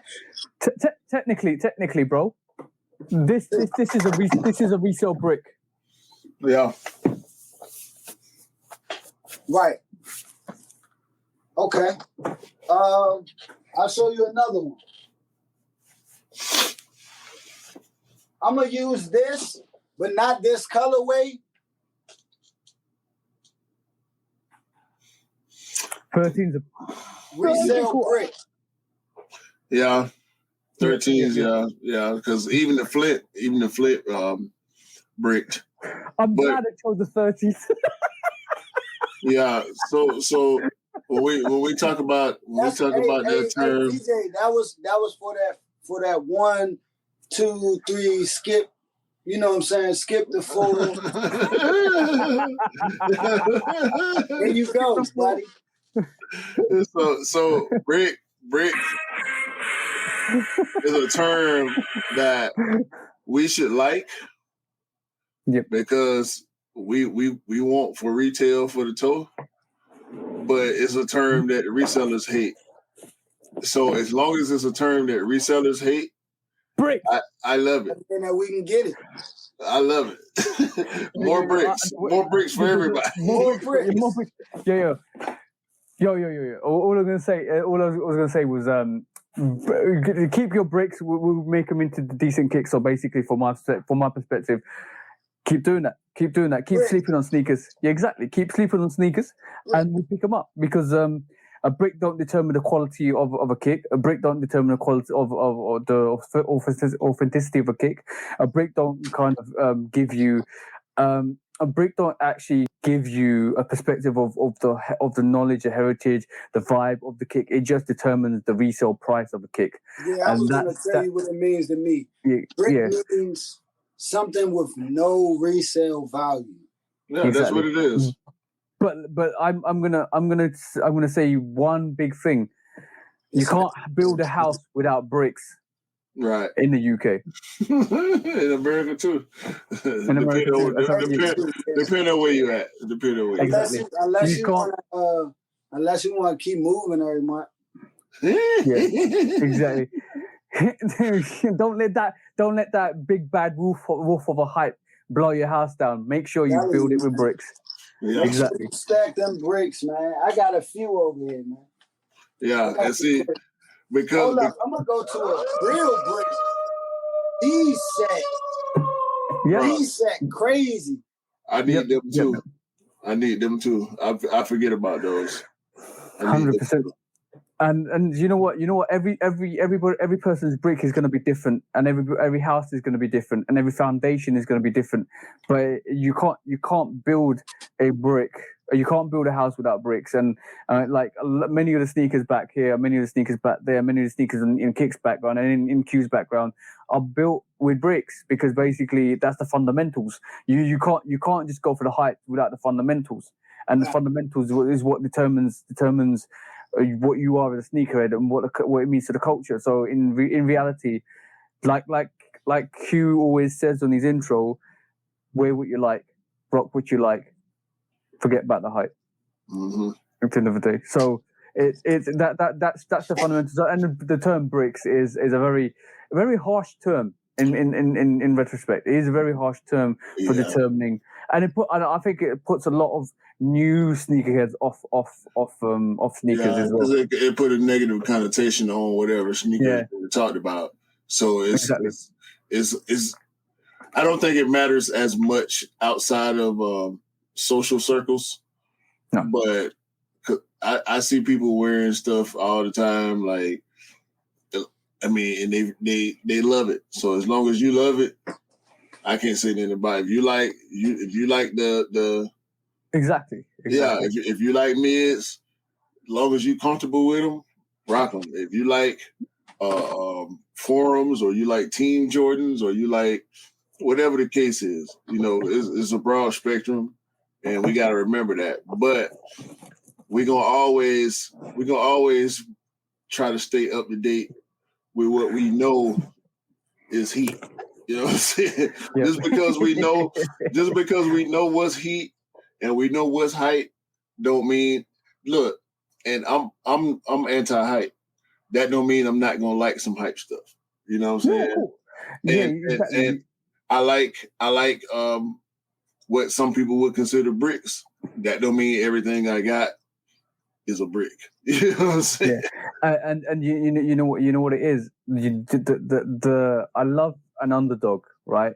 Because when you rock that so-called brick with the right fit, and it crooks up somebody's head, you're like, yeah, that's what it's all about. It's the flex, bro. It's the flex, yo. It's definitely the flex. You could put a brick of a sneaker on your yo. I got complimented with the chlorophylls, bro. And they're trainers. Yep, to trainer one chlorophylls. They're sitting. I put it on feet, grey fit all the way through. Bro, I got complimented. And it was just like that. There you go. Just wear what you like, do what you like. Don't follow the hype, because look, if you can follow the hype if you want to, because obviously some of the sneakers are really good and then really nice. But all I would say is, be you, be individual. Don't take into context what the resale term brick. It just basically is forcing you down a narrative where the resellers, you're playing into the arms of the reseller. Like, there you go. Brick is really a mindset. Yep, it's a mindset. Before StockX and GOAT, nobody knew what the price of nothing on the resale market was. You could try and go to Flight Club, but they always had the highest prices, so you could still, set a certain market for your own, like you priced everything off of the work that you had to put in for yourself. Or you got it from somebody and they might have charged you higher. You gave so that you might have made gas money for that. You know what I'm saying? Yeah. Delivery or whatever the case. You know what I'm saying? So, a brick is really just a mindset. You know what I mean? Yeah. Because people selling Air Force Ones, they still right. Right. You're right. You're 100% right on that. The biggest conspiracy at this moment in time is those Panda Dunks, bro. The hype behind it. The hype behind it. The fact that resale. It's a dope shoe. I told you this is the new Air Force. Yeah, and shoe, but the reason why I say it's the biggest conspiracy is it's a dope shoe, dope colorway, dope everything. But the fact that your mindset is now saying to you, every time it releases, I need to get it. Every time it comes out, I need to make sure I go in for it because it's gonna sell out, guys. Mm-hmm. And you know what the funny thing is, if it wasn't that mindset, those Pandas technically in the resale world will be bricks. You know what's crazy? These Pandas is not as cliche as I'm gonna say it again. Is the new Air Force One, because every time they sell out, they just come right back and you buy them again. No matter what your pair, you might have dogged your last pair out. You need them again. It's kind of becoming a household necessity, like an Air Force One. What I'm going to say is, the day I see somebody rocking Pandas that are beat the hell out of, I've seen it. Like, yo, bro, I'm not talking just one person. I'm talking a whole lot. Like this is stereotyping everybody. This is stereotyping Air Force One users. But I'm not joking. White Air Force Ones? You're both laughing, but white Air Force Ones? You can walk down. That's the go-to shoe for a lot of people. Beating up Air Force Ones. You walk down, there's 5 or 6 people wearing the same thing. As soon as that happens with the Pandas, then we're gonna say, yep. Those are definitely, it has now happened. These are now we're waiting. Air Force One. I'm waiting on it. I'm waiting. Yeah, yo, bro. Yeah, and the funny thing is, Q, I know what you're gonna do. You can take a picture of it, like 5 or 6 of them all in a row. You're like, there you go, Air Force One, they got Panda time. Nah, look, it's gonna be like the old man Monarch pictures. We get the dirtiest pair is for cutting the grass. The pair that's a little less dirty, that's for barbecuing. The pair that's a little less dirty, is for going to the gas station. The pair that's a little less dirty than that is, maybe a night out. And you got the super clean pair. Then you got the brand new. Right, you gotta have the brand new skis. Just for when you drop down a level. Then you can just insert the brand new pair into that. Yeah, and shout out to Dr. Dre for that video. Monday, Air Force One. Tuesday, Air Force One. Wednesday, Air Force One. Got a clean pair for every single day. Yeah. So go on, bro. So on that note, I think we've come to the end of the show. Yeah, man. And we've had Kicks just disappeared. He hopefully comes back because he hit the wrong button. Nah, he was trying to do something on the phone. He might have got a call or something. Yeah, he's back. I think he might have got a call. Yeah, I got a phone call. It was Mom's. Okay, yeah. No. Got to do that. On that note, I'm gonna let Q wind us down. But basically, last Benjamin Kicks guilty for being a flexogrammer. Resellers, don't sell that Dornbecker. Guilty. and if you do, give the money back to charity because that sick kid wants it. Give But that money back to charity, man. But on that note, bro, wind us down. And we appreciate having Kick on this week, man. It was a pleasure, man. The bro straight out of DC. Y'all, once again, y'all go subscribe to Kick YouTube channel. The real Kick Lord. You guys having me out too, man. I had a ball doing this, man. Shout out to everybody, man, that will see this, man. Make sure y'all subscribing to everybody that's here, man. Yeah. You know what I'm saying? Make sure y'all tapping in every week to the Shoe Dog podcast every Sunday, man. We're doing it, man. Let's go. Yeah. So on that note, I want to wish everybody a great day, a great week, a great month, year, all that, man. And hopefully all that, bro. All that from TJ, from Kick Lord. And hopefully everybody out there can pick up all the bricks that you want. Because we all deserve the bricks that we need. All right. So on that note, we adjourn the Shoe Dog podcast. Guilty. Tune in for next week.